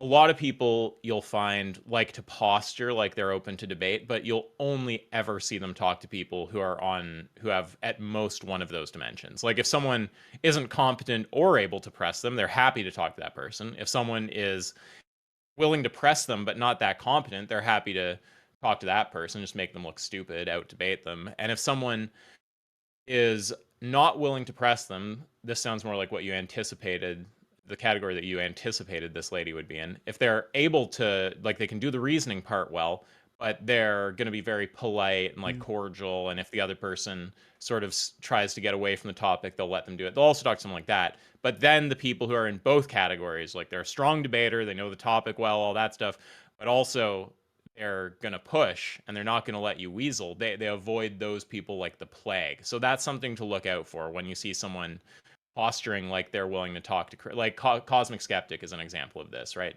And there's lots of others. So that's one thing to look out for.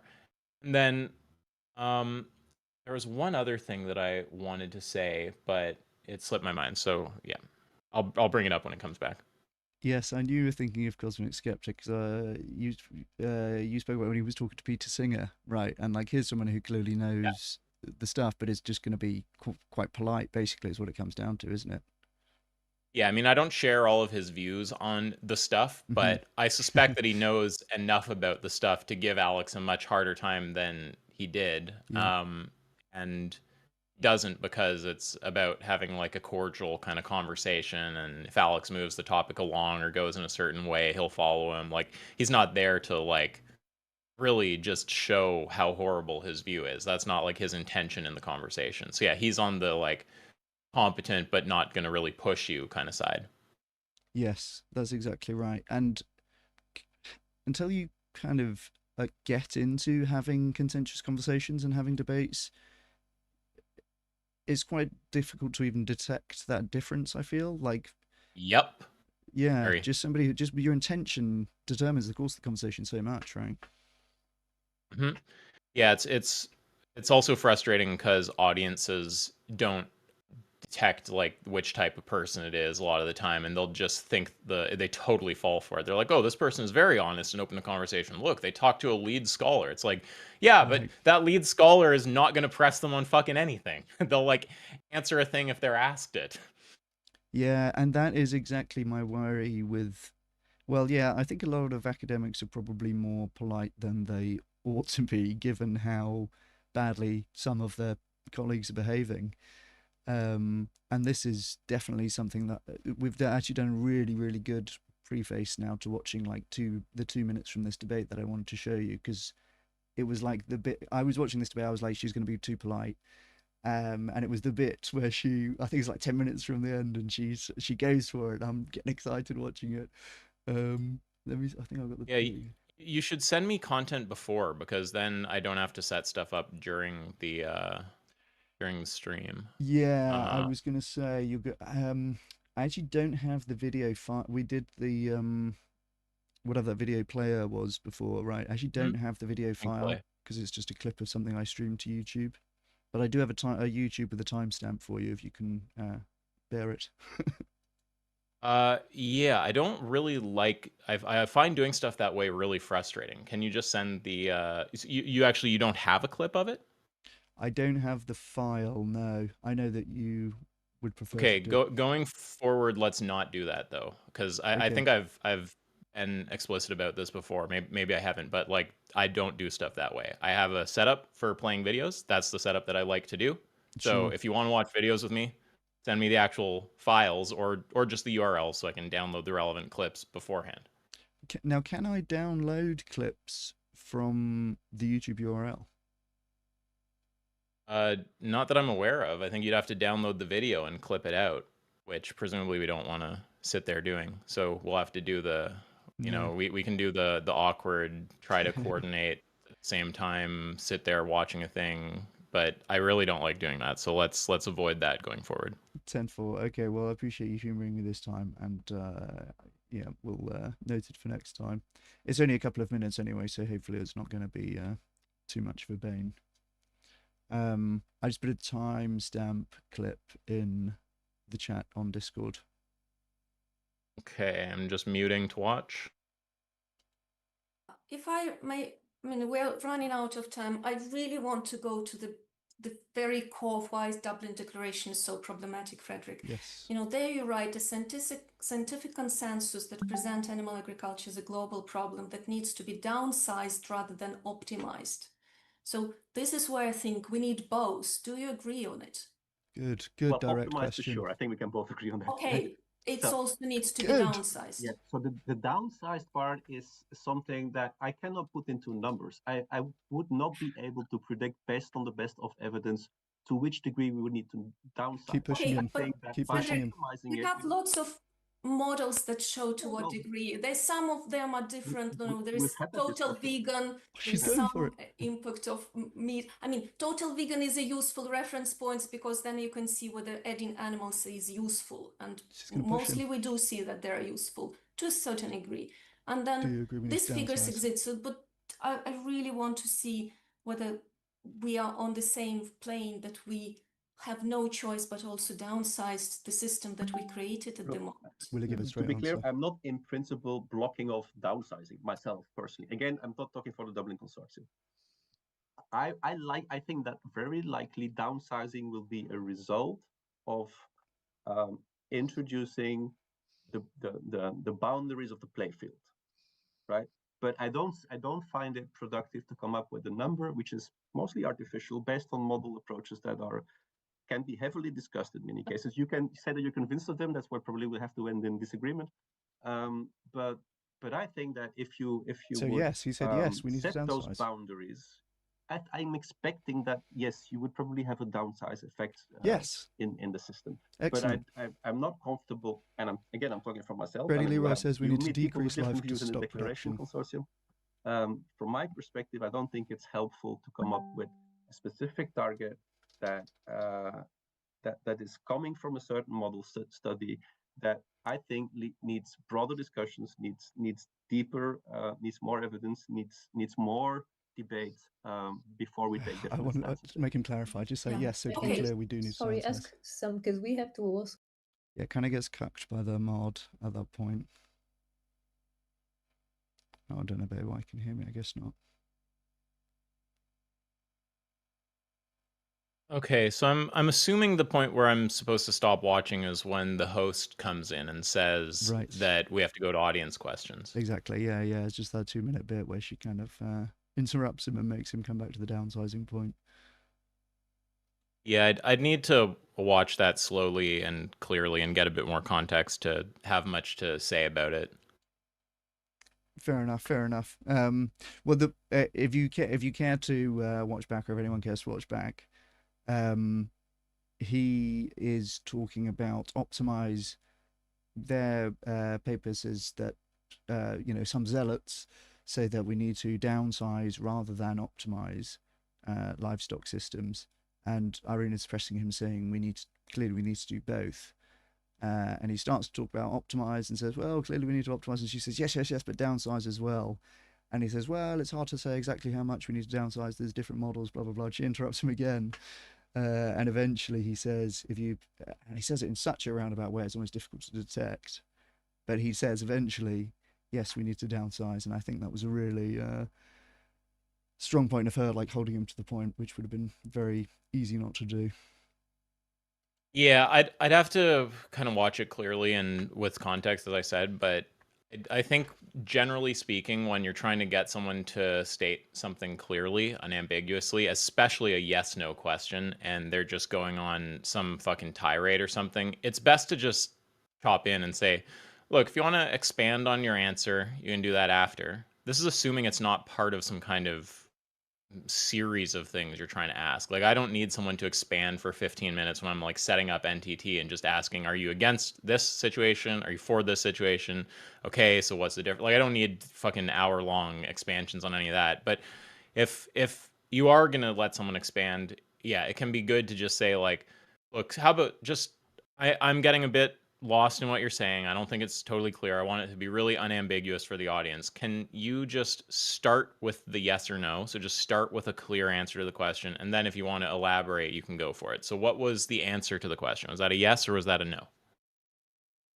Yeah, I've seen it's being like brutally clear in conversations, I think, is the key. Well, yeah, because they're being unfair. Like, the important thing is to not get sucked into this, like, there's certain social norms that are really not conducive to truth. Like, if you meet a new person and you're having a conversation with them, you don't want to be too pushy or too harsh or something. Like, yeah, but this isn't you're meeting a person at the bar. It's a debate, right? So, or it's some kind of adversarial conversation, whatever exactly it is.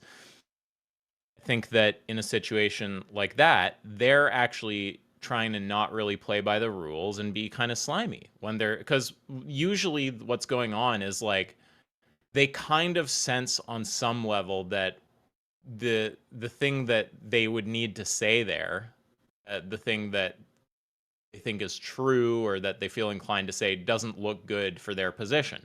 So they want to basically muddy the waters. They want to throw in a lot of other information, try to like throw out some other considerations, mention other things so that it's like homeopathy. Like, if you give the answer but it's like fucking 0.001% of the solution, it doesn't have much of an effect, right? So the response to that is like to be like, no, like, give me the concentrate, right? Like, this is what I care about.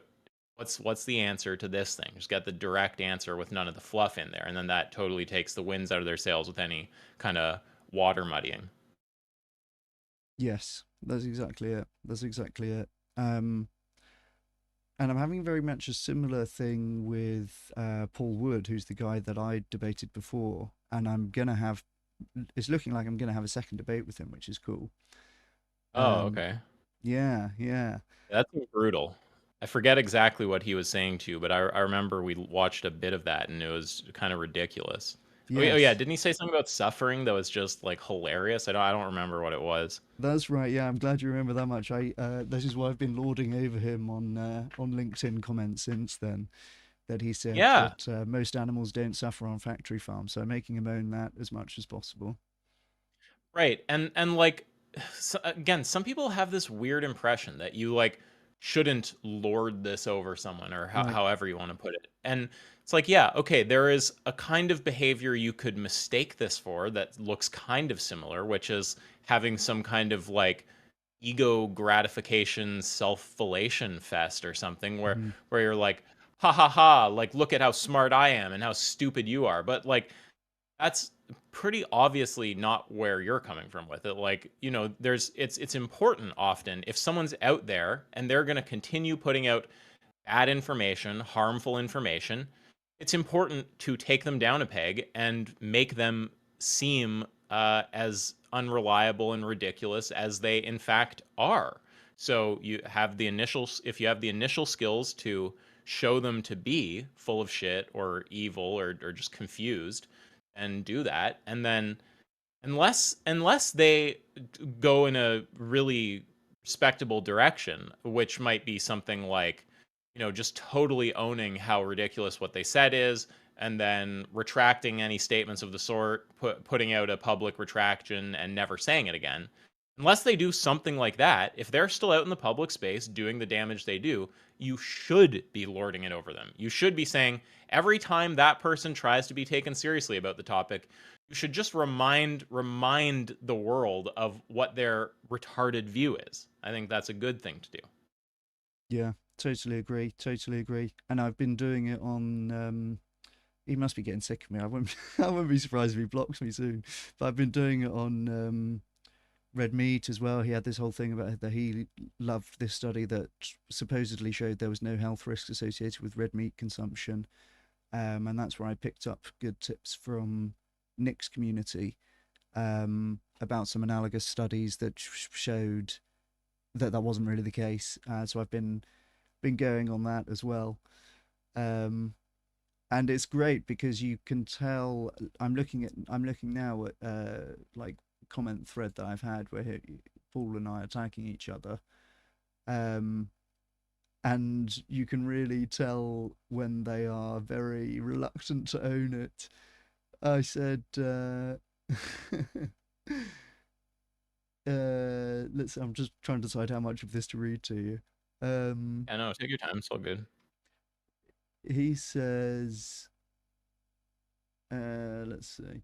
Well, he said, as I said, was the problem. We farm livestock for food. Over 90% of the world agree with this activity. Vegans don't, and that's fine. But trying to impose this on the rest of us is not okay. It's just another religion pushing its view. I said, I'm not talking about veganism. I'm talking about factory farms. You believe that most animals don't suffer on factory farms. Isn't that correct?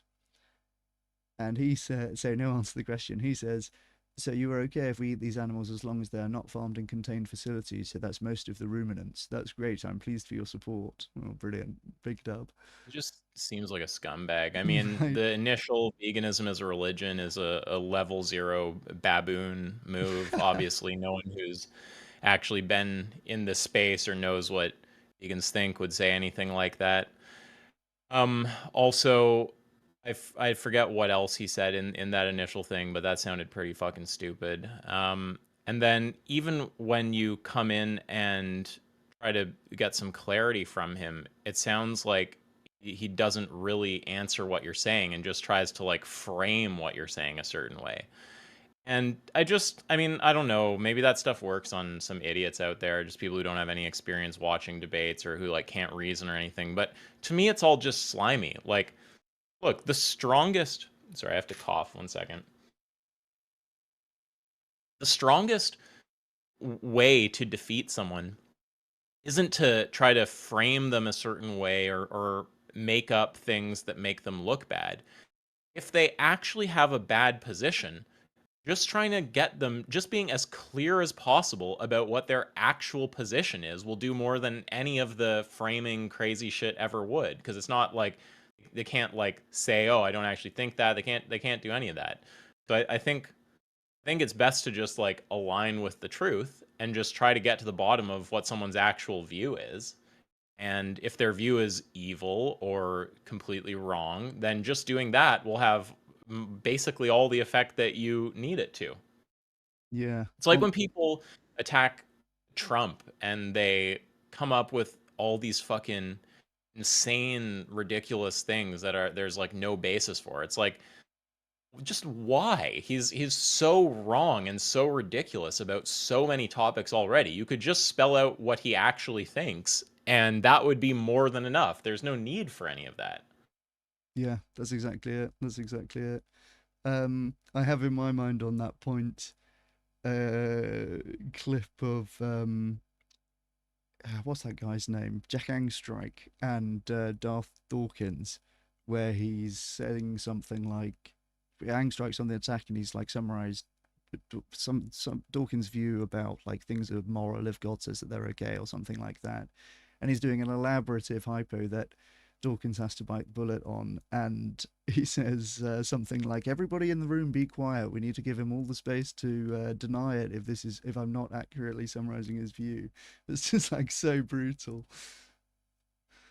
Yeah, no, I mean, I think that that's right. Like, yeah, I mean, I'm just repeating myself, but if someone has a really stupid or really evil view, you don't have to do, and all you really need to do is get really good at showing that.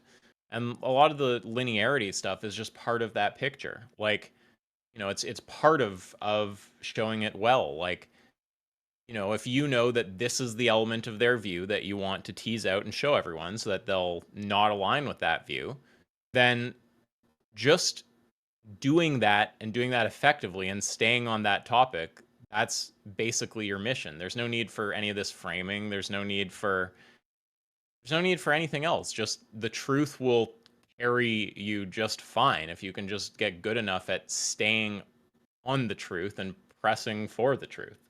Give them all the room they want. I mean, in a sense, you don't want to give them room to ramble and muddy the waters, like I said before, but give them all the room they want to actually address what you said. That's exactly it. That's exactly it. So I'll just round up these comments and then I said, so he says the thing about most ruminants and uncontained facilities, something like that. And I said, I'll be happy to discuss that, but you didn't answer my question. Do you take the view that most animals don't suffer on factory farms? It's a pretty straightforward question. And he's, this is the best bit. He says, in case you have forgotten, we did discuss this previously and you have my answer. So it's just like, I'm not gonna repeat that silly thing I said again. Yeah, yeah. I mean, it's just ridiculous. Like, I would just post fucking like slaughter footage at him or something. Like, Right. I guess maybe in a academic forum that maybe that's too far for you or something. But I would just be like, is this not suffering? Is this not common? Like, do you think that these aren't standard methods? If this were to happen to you, would you say you're not suffering during the process? I mean, it's just silly. It's ridiculous. Yeah, agreed. And then actually this comment thread leads on to another thing that we've spoken a little bit about before, but in a bit of a different context, and it'd be interesting to see if you have, well, what you have to say about it now. Because I'm always talking about factory farms, and let's talk about, the systems that are the majority of animals and the systems that are the majority of meat, and let's not let them talk about the easy high welfare cases, as you might recall a little bit from the debate. Yeah. Now, in the current comment thread, Paul was saying he's doing like a bit of a define a factory farm game. I'm sure that you will have played this game before, right? He says you fail to define a factory farm. There's no such term in ag, just one made up to argue about livestock farming. Okay, I mean, that's a bit of an unsophisticated analysis, but Sounds very uncharitable right there. yeah. I said I'm talking about farms where animals are confined at high stocking densities to maximize profitability, while only sometimes breaking the laws on animal farming. I was going to say, whilst staying compliant to the laws, but I guess not always, right? And he says, okay, let's try again. What is a high stocking density for a particular species? Farming is a commercial enterprise. Okay, yeah, so Yeah, that's just retarded. yeah, and I'm like, I mean, I could give a stocking. I could say a number, right? I could give some stocking densities, but I don't know where he's sort of trying to go with this. And then he's just the latest comment says it's very easy to be critical about something when you have not defined what you're critical about. No use debating a topic that you can't define. He clearly thinks that he's onto something. If I don't have a watertight definition of a factory farm, we spoke a little bit before about defining chairs and so on. I wonder if you have Right. played this game with factory farms. I've actually never had someone try to do that to me. But I've had people do kind of similar things. Like, I mean, the way it seems to me, I guess first, sort of psychologically, what do I think going on, and then secondly, what would I do about it? What's the kind of like philosophical angle? So, I mean, psychologically, not totally clear. Sometimes people just detect that you're not exactly sure how to answer a certain thing or suspect it and try to just go on a tunnel with it, and they don't really exactly know where they're going, but it just feels like firmer footing than whatever the fuck else was going on in the conversation. So it might be something like that. Might not, though. I'd have to read a bit more, see if I can get more context. But in terms of how to deal with something like that, I don't see why you need to give a precise definition of factory farm for anything that you're saying. I mean, you can just show footage of the kind of facilities you're talking about, which actually finally kind of plays to your point. Like, well, have a look at these places, okay? Do you have a general sense of what I'm talking about now? So there's other ways to convey things than by definition. You can just show the general kind of farms that you're talking about. And if he presses you for, oh, I need an exact definition, I mean, he's just going to get just philosophically annihilated, because we can understand all sorts of things without having exact definitions. I mean, there's concepts that are notoriously difficult to define and extremely easy to understand. Like, try to define blue, and not the I'm not asking you to talk about wavelengths of light. I'm like the subjective experience. You can't really do that, or it's difficult to do. You learn blue by seeing other people use the term, and if you have to convey it to a new person, you usually do it by ostension. You're like, oh, this thing is blue, the sky is blue. So, there's lots of cases where language is not conveyed by definition. In fact, most of the language that you know was never defined for you, right? Like, how many of the total words that you know did you actually at some point look up in the dictionary or have someone define for you? Like, normally, it seems, as far as I'm aware, unless other people are having really fucking different experiences than me, we just pick up most of our language when we're kids, and then I can remember certain conversations here or there about terms I didn't know the meaning of. When I was like, oh, Dad, what's anti-disestablishmentarianism? Like, I've heard someone use that. I'm not sure what that is. Oh, it's like this thing, or so you look up some amount of stuff. But yeah, the vast majority of language isn't acquired in that way anyway. So it's just a really weird thing to insist on, and it doesn't seem like there's any reason to insist on it, because if the idea is to get the concept, you can get the concept in other ways. That said, if you want to go on a quest to make a definition, you can, but it's just sort of worth realizing you don't even have to play that game in the first place, and that they're being kind of stupid to suggest that you need to. And that an honest person could just look at a few of the videos. You'd be like, here, this is what I'm talking about. That's what I'm talking about. You see these, that's the kind of thing I'm talking about, and get the concept pretty easily. It's not really a hard thing to understand. Yeah. I think that is.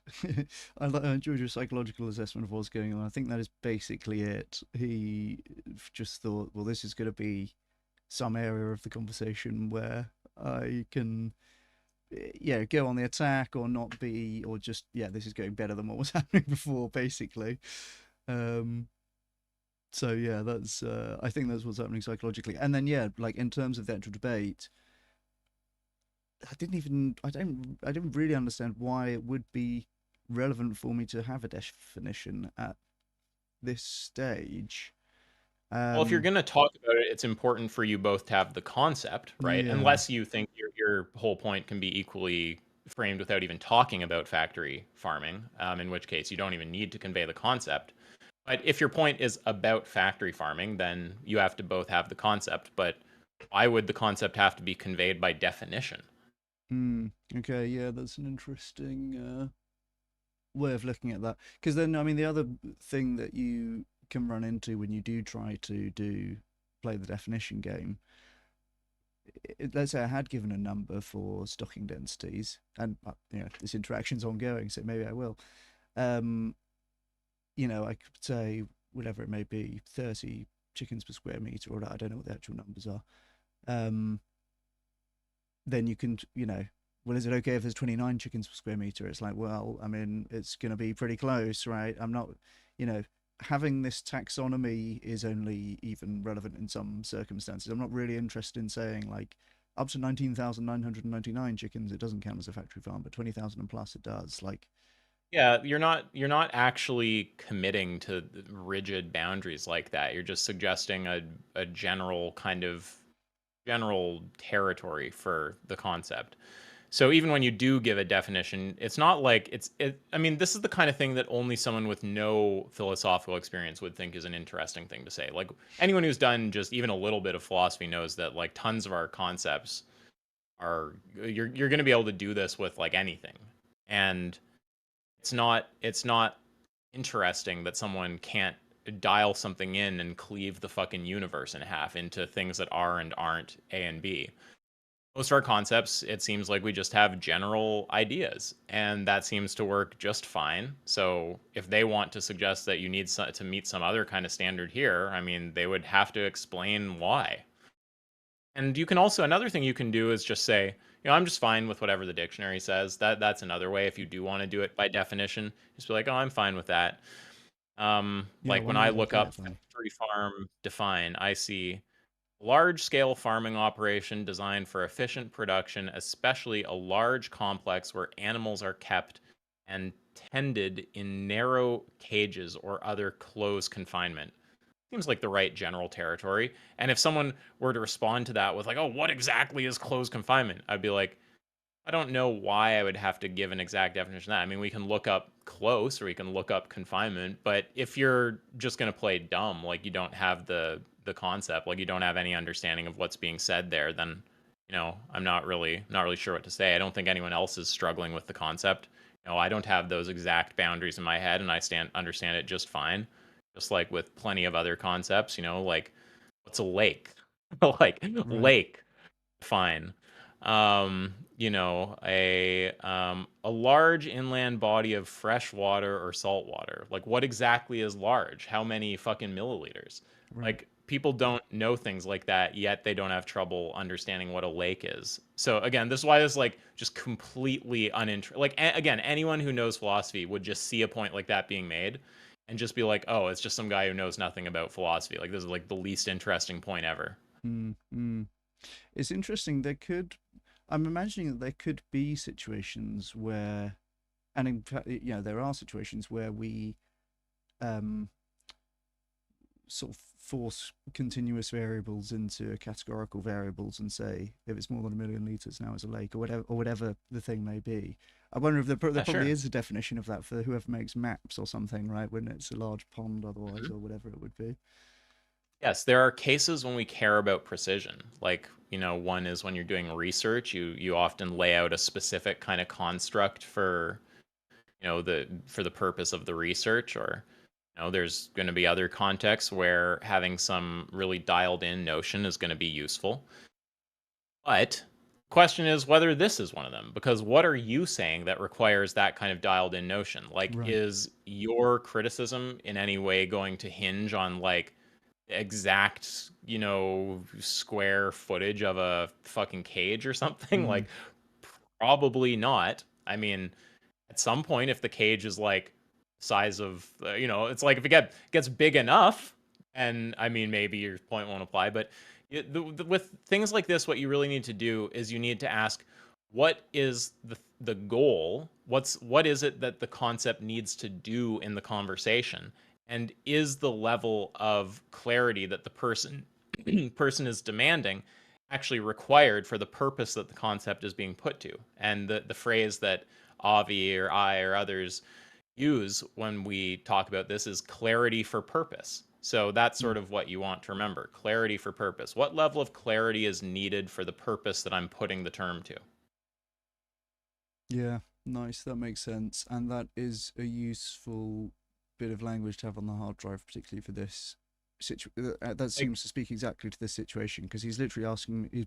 I can tell he's going to be pedantically asking me for a very precise definition and then picking holes in that definition when what is this even for? Like, That's right. Exactly. Yeah. So you can just point out, like, I mean, because it's like he's laying out some kind of like false dichotomy or something. Like, either we don't know at all, or we, solve how to carve the entire universe in half with this concept or not, with no ambiguity. It's like, right. well, that's a false dichotomy. That's not how like any language at all works.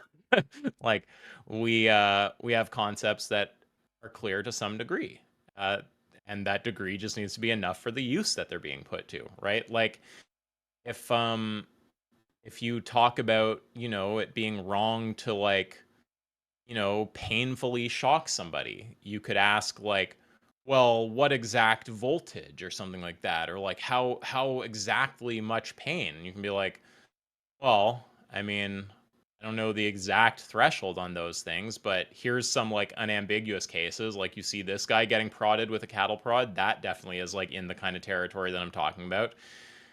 And what do you think? Like, if someone were to do it to you, what kind of things would you say? Like, ow, fuck, that hurts. Like, those are probably the kind of things I'm talking about. So you have to loosen up a bit and not fall into the bait, because there's no need for that level of clarity. It's just a way to put you on the defense when you don't need to be, because you're not making any claims that require that level of clarity.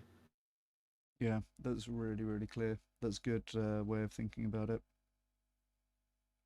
And I will take that, because I'm sure that again, I'm going to debate this guy again. We haven't set a date yet, but it'll be, it's coming.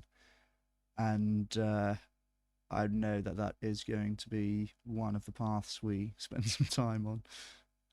Yeah. Well, I mean, that's just good for you, basically, because it sounds like that path is just a path of explaining like level 1 philosophy to somebody. So, just go look up like vagueness on the Stanford Encyclopedia of Philosophy or the Internet Encyclopedia of Philosophy. These are like peer-reviewed philosophy encyclopedias that I don't know, like, I don't know the exact process. Stanford has one. They bring in philosophers, they write the articles, and it's just an encyclopedia. So, if you look up vagueness, you'll find vagueness is a whole concept in philosophy. And if you just read through those articles, I'm sure that alone will be enough to just completely just make mincemeat of this guy on any of that stuff. But yeah, I mean, overall, it just sounds like it's like baby's first philosophy or something. Like, he doesn't know any philosophy. Thinks he's on to something for whatever reason with pressing you for a precise definition. He thinks he's in this kind of like dichotomy of like, oh, either you can give the exact precise down to the molecule kind of definition, or you can't, and then there's just nothing to talk about. But that's just all going to fall apart when you just point out things like, well, you didn't seem to acquire any of the concepts you had that way. That's not how any of our concepts seem to work. We seem to be able to talk about everything just fine without that. None of the points that I'm making require that level of clarity. Are you just playing stupid and saying you don't have any idea what people are talking about? Here's some footage. Have a look at this. Have a look at this. Have a look at that. Are you some kind of baboon who can't see the common element of like the type of farming going on there? If so, I would just sort of submit that you're retarded and can't grasp basic concepts, and I would just sort of end the debate. Right? Like, this all just stupid fucking idiot doesn't know any kind of philosophy territory. And it's fine to not know philosophy. It's just cringe to, I mean, everyone should be taught some philosophy. It's just cringe to be putting your total lack of philosophical knowledge to work to justify Holocaust while in fact having no idea about philosophy and not even realizing it. It's just a cringe spectacle. Right, that I'm pleased that you keep pressing on that meta, because that is always what I have in mind. I do not feel, some of my colleagues probably think, blimey mate, you're going a bit hard on LinkedIn, right? But I just have it so clearly in my mind, like, these people's job is to create public confusion such that there are more knives in throats at the end of the day. And it's so transparent once you see it. It's so, yeah, you'd be crazy to not be thinking this is evil and calling it out, I feel. Yeah, I mean, just imagine you were in like Nazi Germany, or you're in the, the time of the slave trade or something like that. And, there would be a lot of people who are complacent. There would be a lot of people who think, it's just, like, why put up a stink and all this kind of stuff. And I think it's just obvious that those people are just ultimately on the wrong side of things and not to be listened to. You should do what's right, not what you're going to get praise from a bunch of people who probably aren't even doing the right thing themselves for. Like, just do the right thing. Fuck those people. For sure, yeah. And then I mean, beyond the people with indifference, right? We have actual the characters who are like the lead propagandists, basically. This is who we're talking to here. It's Right. yeah. Yeah. Yeah. I mean, they get a lot of value. People who do propaganda for the Holocaust, people who support the Holocaust, they get a lot of value out of social norms favoring them, right? Mhm. It's, oh, the vegan is the odd one out. The anti-Holocaust advocate, they're like the one who's out of the norm. They will try to get as much mileage as out of that as possible, and don't give it to them. Like, who cares what they think? Just spell out the truth, spell it out clearly enough, speak for what's right, and people who aren't piece of shit will recognize that, and people who are will just, themselves be looking like clowns to the degree that they're public about what they think on the topic. Yeah, absolutely. I'm hoping there's a couple of empirical points that I'm hoping to get him on as well, or have something a bit better to say than I had last time, which is going to be on AMR and zoonoses, because he seems to think he's got us on those points, but he has the AMR, vibe that like he knows more about than I do, medical but I'm pretty sure research? it's bad news on both of those accounts. What's AMR? Is that animal medical research or something else? Antimicrobial resistance, so it's like antibiotic Oh, resistance, yeah. okay, I see. That and what, and zoonotic disease? Yeah, Yeah, I mean, yeah, like for me, these things are all kind of like not the main point, but if Mhm. you feel like you've already annihilated him on the main point and now you're just coming around for just like round two of just annihilating him on all the peripheral points, go for it. Yeah. But if like I would never start with these kind of things, just like I would never start by arguing with someone about, like, I don't know, fucking like homestead family farm shit or something like that. Like, yeah, that's still really bad. There's still, like if you were putting humans in fucking upside down cones and slitting their throats on your personal homestead or something, you're still doing something horrible. But I just refuse to have these elephant in the room conversations anymore. Like, no, we're going to talk about the main thing, okay? About the big thing, and we're not going to have you do some little waffle onto slightly more defensible territory. You're going to defend the thing that's hardest for you to defend, and that's what we're going to do. But if you are done with that and you've already been through that and now you're doing the other topics, then yeah, go for it. I don't know much about those empirical topics, but I'm under the impression that factory farming raises resistance to,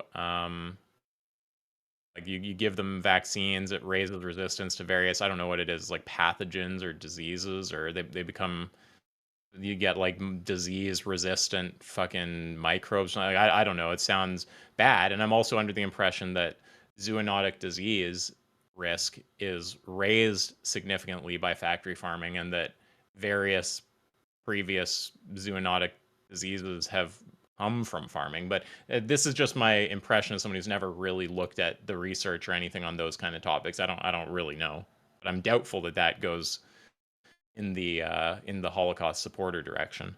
Yeah, quite.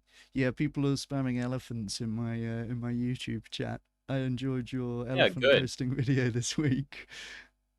Yeah, yeah, it's important to use the elephant. Like, I think that it's the same kind of value as like giving NTT a name, rather than just always kind of running this thing and just letting it be this vague sort of notion of like, oh, AY does this thing when he debates, or like Avi kind of does something similar. Like, why not just give it a name, give it a hashtag, make it an identifiable thing? Or like fallacy labels, right? Yes. Like, you could always kind of vaguely talk about sort of some kind of territory when someone strawmans you, or you could just have a term like strawman that everyone knows, everyone gets what it means, it immediately communicates it, and the other side can tell that exactly what fallacy you're accusing them of. Everyone else can see what you're saying. It adds a level of clarity. So I think that, vegans are always doing this thing whenever there's one of these big things where people show that they are morally outraged by some kind of animal treatment or something like that while supporting worse treatment. Vegans are always doing the elephant posting. So why not thematically unify that all? Like with an easy, simple little visual symbol. Plus, the elephant is cute. And then if you do that, then it unites the effort. Like vegans can more easily see the theme, carnists can more easily see the theme, and it kind of centers the debate in a way that I think is helpful. Yeah.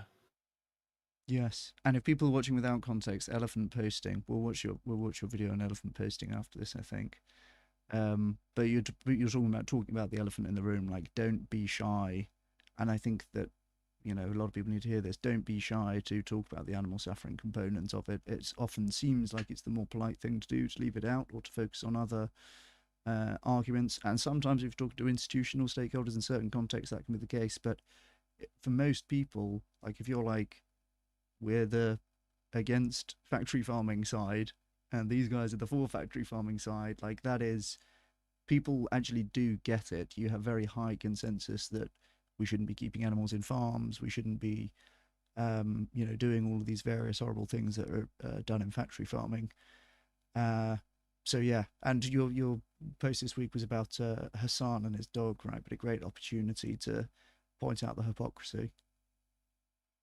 Yeah, I mean, the elephant posting is just pointing out the elephant in the room, right? If someone is sitting there criticizing the shock collar on a dog, which that is a bad thing, right? It's fucked that he keeps his dog on a little platform for countless hours and shocks it if it tries to leave or whatever exactly is going on there. I've not looked into like all the exact details, but anything like that is obviously fucked.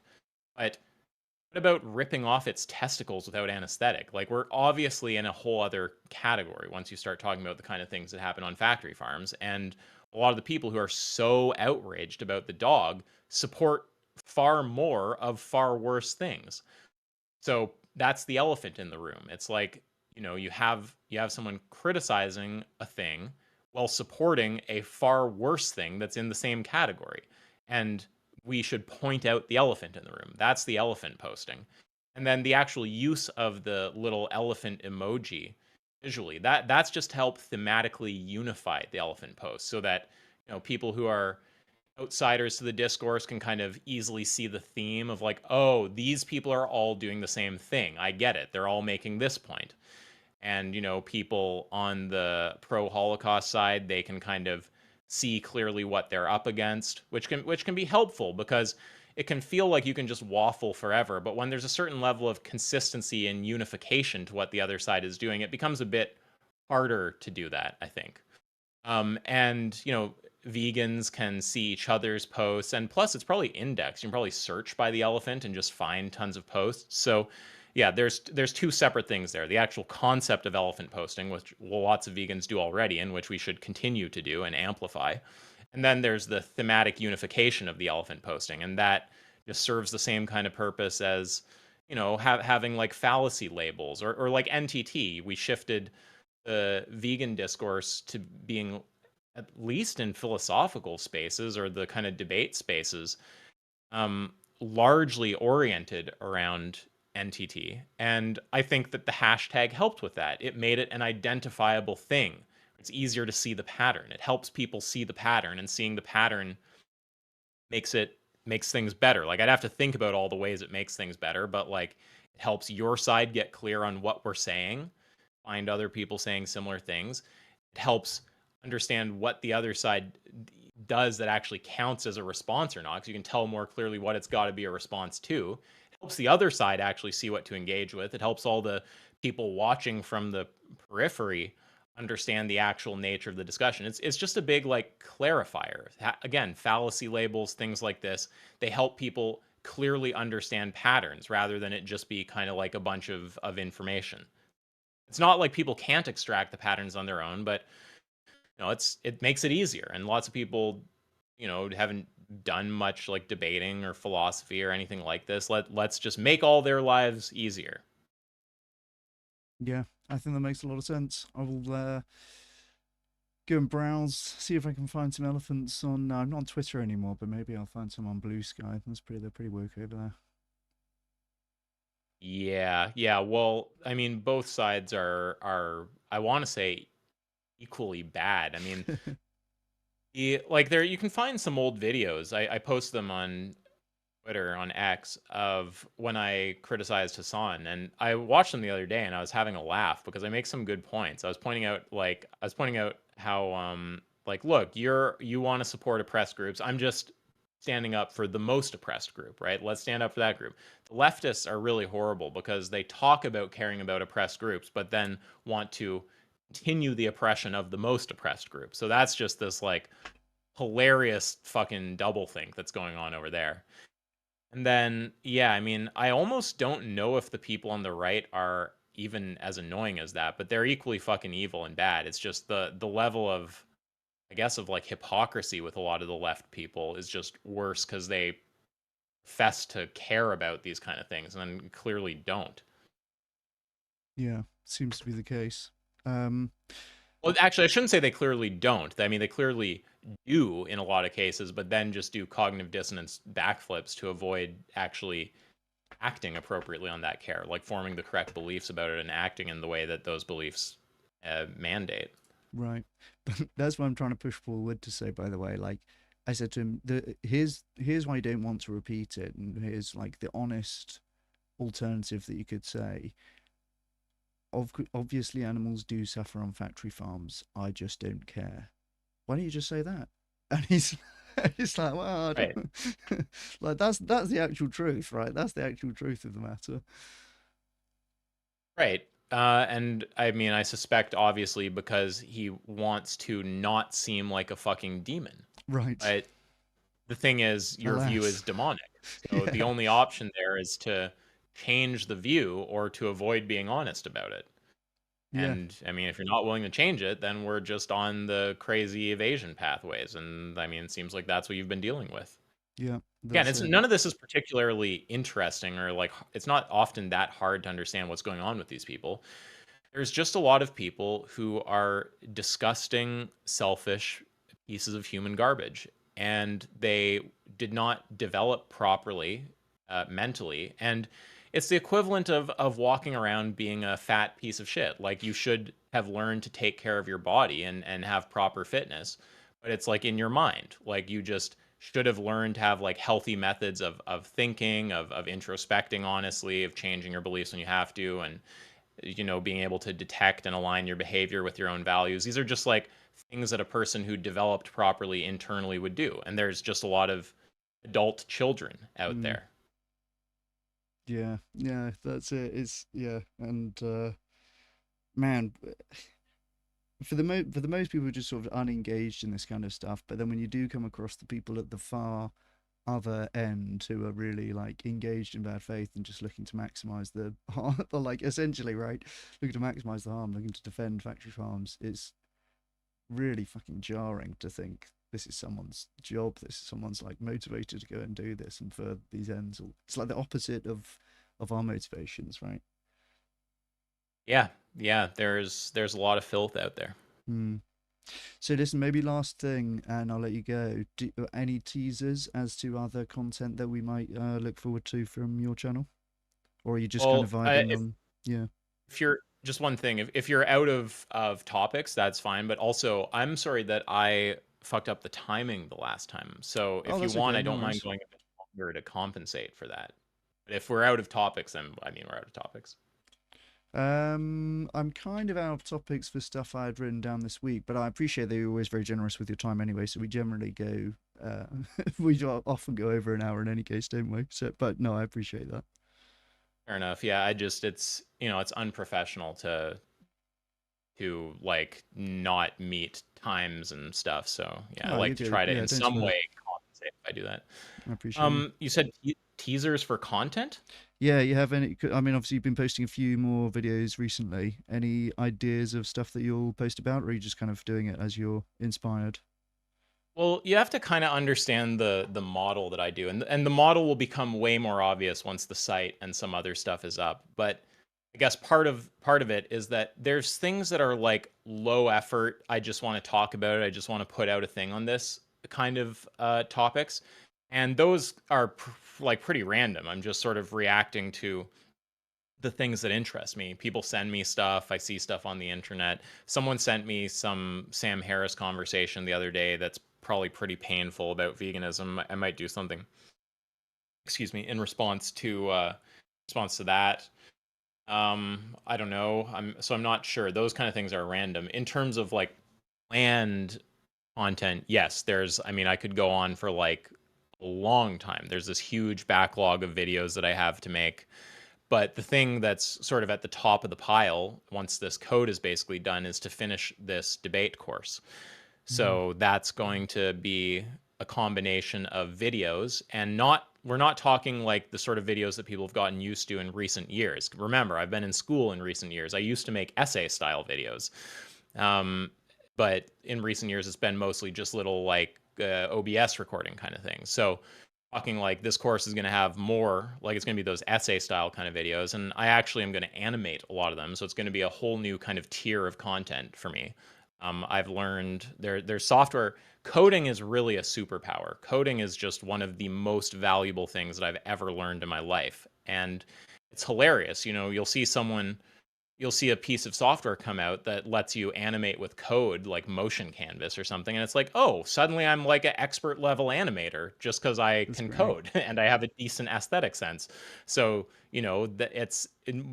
traditionally you would have had to learn a ton of animation software and techniques and all that stuff, but now all of a sudden I can very quickly become a high level animator because it's just a extension of coding. Like it's just that skill set applied in a given context. I already have the skill set. It's just a matter of seeing how some library works. So yeah, there's going to be video components to the course, and those will be largely, if not entirely, animated with code that has a really nice feel. You guys can look up Motion Canvas animations if you want to see sort of what they look like. It's really nice. They have this really formulaic, clear kind of vibe to them. And then there's also, I'll probably do a knowledge graph with it. So the different segments of the course, as you unlock them, there's like knowledge graph components tying them into like other concepts and stuff. We'll build up a big knowledge graph. And then also there's activities. So because I can code now and build this all on a website, and I can build actual interactive activities. Like if I'm teaching logic, for instance, which is part of this course, you needed some basic understanding of logic to be decent at debating. I can actually have activities like here's here's a formula, generate the truth table, and they have to do it, let's say like 8 times out of 10 correct in order to unlock the next area. So I'm building up this big multimodal course with like animated videos, interactive activities, knowledge graph stuff. And that's the big piece of like high effort sort of content that I'm working on. But yeah, lots of like little things will just pop up that are sort of low effort, just randomly as I go. That's awesome. And do you have a name for that overall effort? Is it Ask Yourself? The overall effort, like as in just this whole code base and everything on it, like the videos, the courses, the bot, the server, just everything. I mean, I think of it as a website, but I'm sensing that's too simplistic.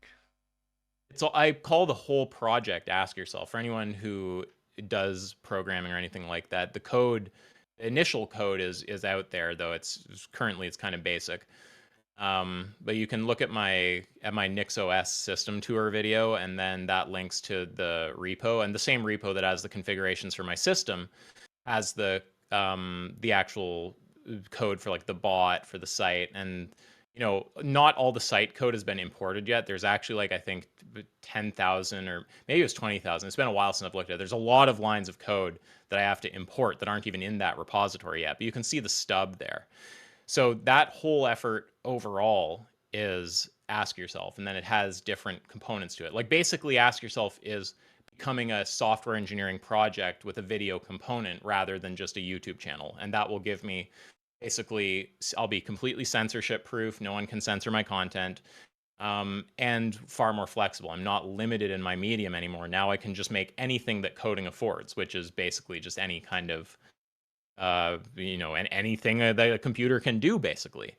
And this is all also done with Nix for the DevOps portion. That's like kind of the structural sort of stuff. So even my system configuration, like I said, like down to my OBS or like my settings in in my web browser, Discord, like everything about my system is there in the code. So as long as someone can get over the basic hump, which everyone should do, you should not use these trash operating systems like Windows or Mac. You should just get on a good operating system. But if someone can just get over the initial hump to get onto NixOS, which is very doable even without a programming background. For instance, Nick from Uproot Nutrition, no programming background. He's gotten very good with Nix. It sounds kind of funny, Nix using Nix. But he's gotten very good with it, and he didn't need any programming background, so don't be intimidated. But once you have that tool, if you can just get over the initial hump, then you can actually replicate all of this exactly. One of the powers of this software is that what works on one system will work on another. So you can just spin up my system on your system. You can alter it to fit your needs or whatever. But this makes it so that the work I do isn't just for me. It's all open source and it's all reproducible. So as long as someone's on the same operating system, they can actually just take that code and spin it up, and then they can have their own similar code base with the site, with the bot, with whatever they need. So it'll make it easier for others who are willing to put in the effort to do a similar thing instead of having to build it from scratch, which has been a massive effort.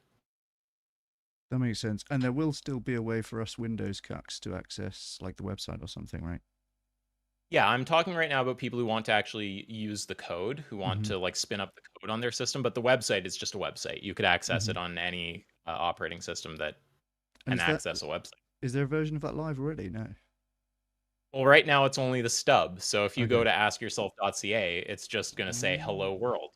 But that's, actually a lot of the work just goes into the foundation. Like if anyone knows about, programming, like it's easy to get a site up. It's not hard to like, just set up Nginx and host a site. But to do this stuff all properly in a modern context, as in get it all on a stable Nix foundation, run the various components like the site in micro VMs, all this stuff, that does take a bunch of work. So it's just a stub, but there's a lot. This is what I meant by the iceberg analogy. There's a lot going on under the hood. And now there's things that are just starting to protrude, like that stub. And there's also a large code base for the site. I have actually built site, but it's just not in the main code base that you're seeing when you go to that site.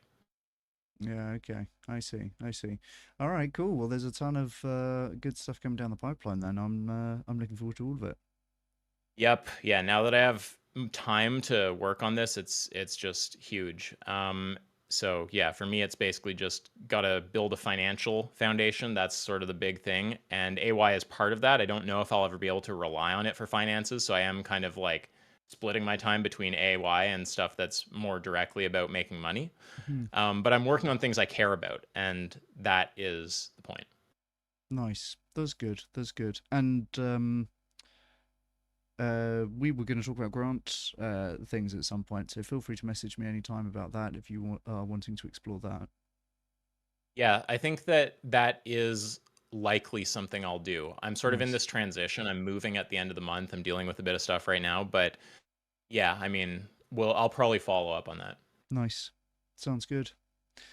Okay, buddy. Well, yeah, thanks for the chat. Of course. Good talking to you. Talk to you soon. Yeah, nice talking to you, dude. Take care. Okay, bye. Cheers. Well, there you go.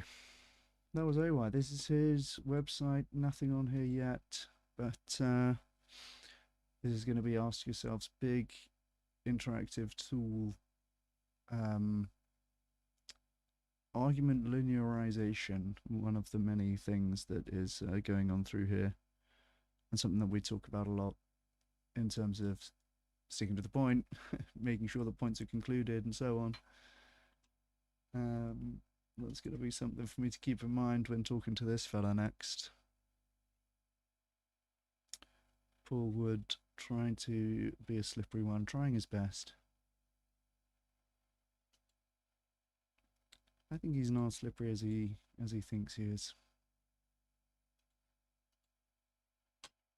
It's just not that good at it. But I always appreciate AY's input and advice on these kind of things. That definition point was horrible from on Paul Wood's latest post. Oh, look at that, we completed it again. And we're back to a 2-week streak, hell yeah. Action.thehumaneleague.org, guys, this is one of your vegan 2.0 methods.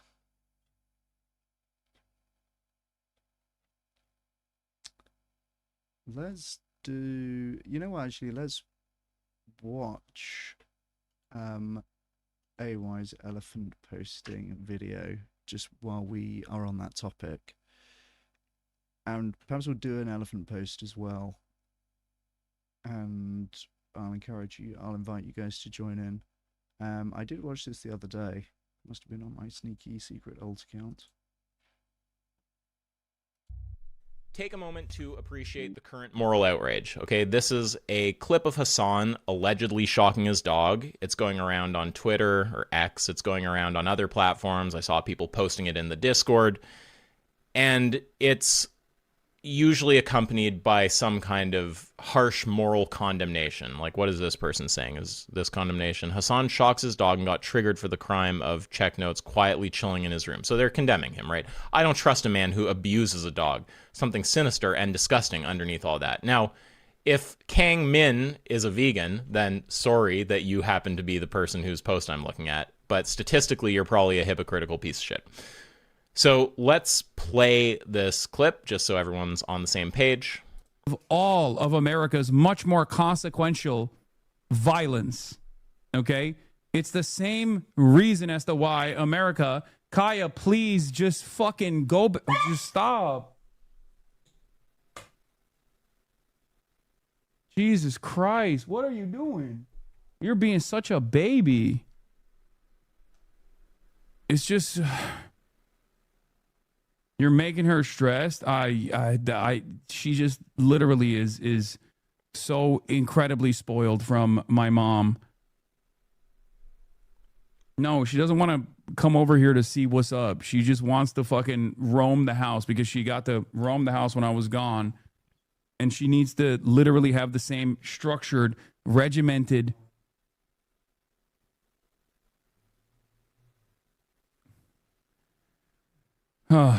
I think that clip went to Trump's big baby desk immediately. I hate everything. I hate everything. So that's the clip. And of course, also to Kang Min Lee. If you've never heard about veganism, then you're not a piece of shit. You just need to become aware and change. Let's talk about this for a second. So firstly, I don't know if he's actually shocking the dog. It could be an unfortunate coincidence. Maybe he just happens to reach across the table at the same time as the dog steps on something and yelps. I don't know. I'm not sure. I don't care. It's not relevant to my point. My point is that everyone is bitching and moaning about this on Twitter, right? There's a dog in a mansion experiencing less than a second of pain, and people find that objectionable, but they support gas chambers. They also seem to support death stabbing. They don't seem to have much of a problem with forced testicle removal. You don't have to really take an issue with any of these things, do you? Because, I mean, those are things you're doing, and you'd actually have to, stop doing them to be consistent. It's easier to bitch about things that you're not doing, like shocking a dog, right? Because you wouldn't have to change anything about your behavior to bitch and moan about that. Well, until the vegans come around and point out the logical inconsistency here. So this is what these people support, right? An infinite global holocaust, death stabbing, gas chambers, etc. This is the kind of stuff that these people are paying to make happen. Just have a look at this. Remind yourself of reality, right? This is what happens. Now, vegans have always had the right point, okay? They've always had the right response. It feels like it's died off a bit, and vegans have started saying other things. I don't know. Maybe I'm just not looking in the right places. Hopefully that's the case. But I swear to God that back in 2016, vegans were always elephant posting. And elephant posting is pointing out the fucking elephant in the room. Which is, of course, that the people complaining about the dog in the mansion experiencing less than a second of pain seem to be not outraged by the massively larger quantity of suffering that they are causing. So it kind of seems like they're just a virtue signaling hypocritical piece of shit, right? It seems like they don't really care. Now, of course, there's decent people in the mix. There are people like you and I who were once supporters of this kind of gruesome fucking hellhole, but who saw what they were supporting and, you know, since they weren't pieces of shit, went, oh, that's bad. Doing bad things is not something I want to do. I'm just going to stop doing the bad thing, right? So there are good people out there, but a lot of these people are just hypocritical, virtue signaling pieces of shit. I think that vegans need to make the point that we used to always make, maybe we're still making and I'm not seeing it, but it is to elephant post, okay? And I think we should maybe actually put the fucking elephant emoji there or something. Do something to unify the elephant posts. In the same way NTT with a hashtag, it kind of, you know, the hashtag I think helped, and now NTT is a big part of how you see a lot of these vegan debates go. Well, let's do a similar thing. Let's use the little elephant emoji. You know, there's a little elephant. We'll use that. So I'll show you how to craft a good elephant post, okay? And you can elephant post in whatever way resonates with your character. I find this completely disgusting, so I'm not going to be as nice about it, but I'm sure you can find an elephant post that suits you. So I'll say maybe something like, to all the virtue signaling, hypocritical, selfish, Holocaust supporting losers, bitching and moaning about a dog in a mansion experiencing less than a second of pain, still bad. Maybe IDK, look in the fucking mirror, and then let's see if we can just get a nice death stab here and give him a timestamp. I think that was a good one near the start. Let's see here.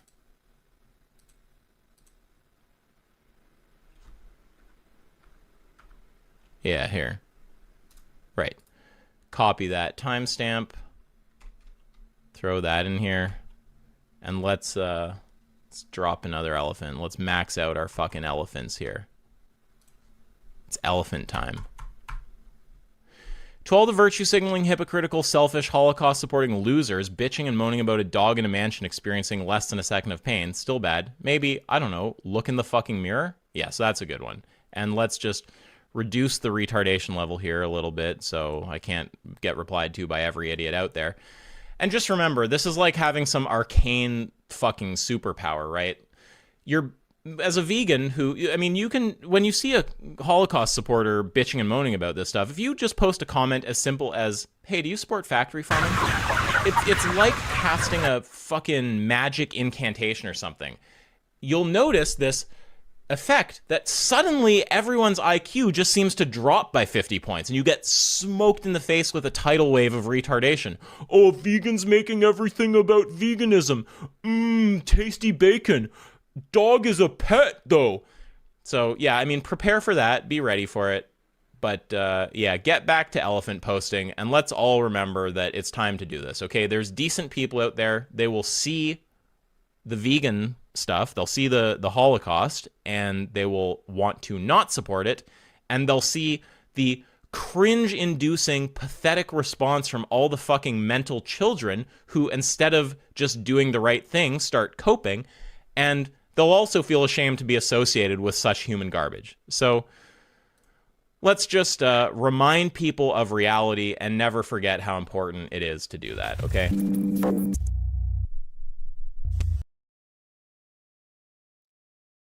Yeah. Don't be afraid of saying the truth about what's happening on animal farms, and don't be afraid of pointing it out when people are getting concerned with the wrong things. I'm looking for... Here we go. I'm going to send an elephant post to my friend Paul Wood, who has been expressing uncertainty about the purpose of cultivated chicken in this case.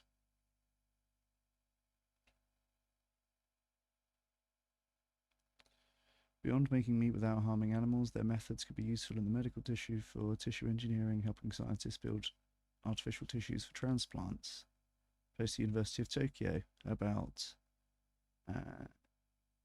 some lab-grown chicken meat made by one of their professors. And Paul would comment, so I'd love to see the cost breakdown for this food, as it is using all the latest technology, but none of them are cheap. Also, what is the problem that they're solving? This is where I think he is trying to bait someone to talk about zoonoses or AMR, which again, I have to look into what he thinks he has right on that topic before I speak to him next.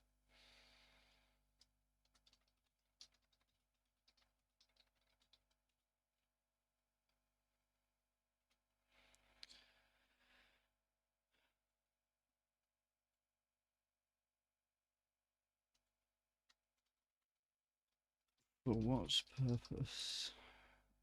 No, actually, I'm not even going to address the definition thing. That's just dumb.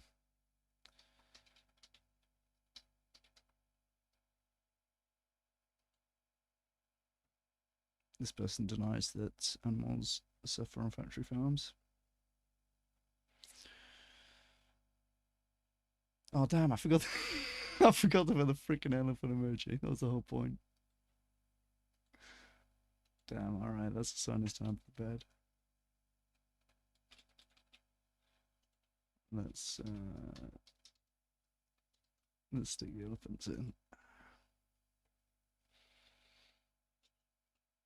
Alright, this is sign it's time for bed. Hey, this is the URL of this LinkedIn post if anyone's interested.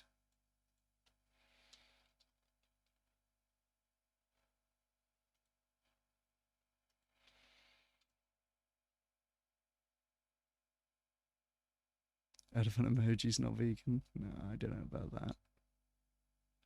I think emojis are okay. I think emojis are okay. Alright guys, well thank you so much for joining me this evening. If you haven't already, go and complete the Humane League Fast Action Network. One of the best ways that we can contribute to helping more animals on an individual basis. Go and set up your donations as well, giving what we can. We looked at earlier, and the EA Animal Welfare Funds. A ton of good to be done by helping animals, from donating to effective charities, and a ton of good to be done by staying well informed and knowledgeable about the various arguments on these topics. So well done you for watching this evening. Make sure to subscribe and turn on your notifications if you haven't already subscribed. Thank you again so much for joining this evening, guys, and I will see you all soon. Cheers.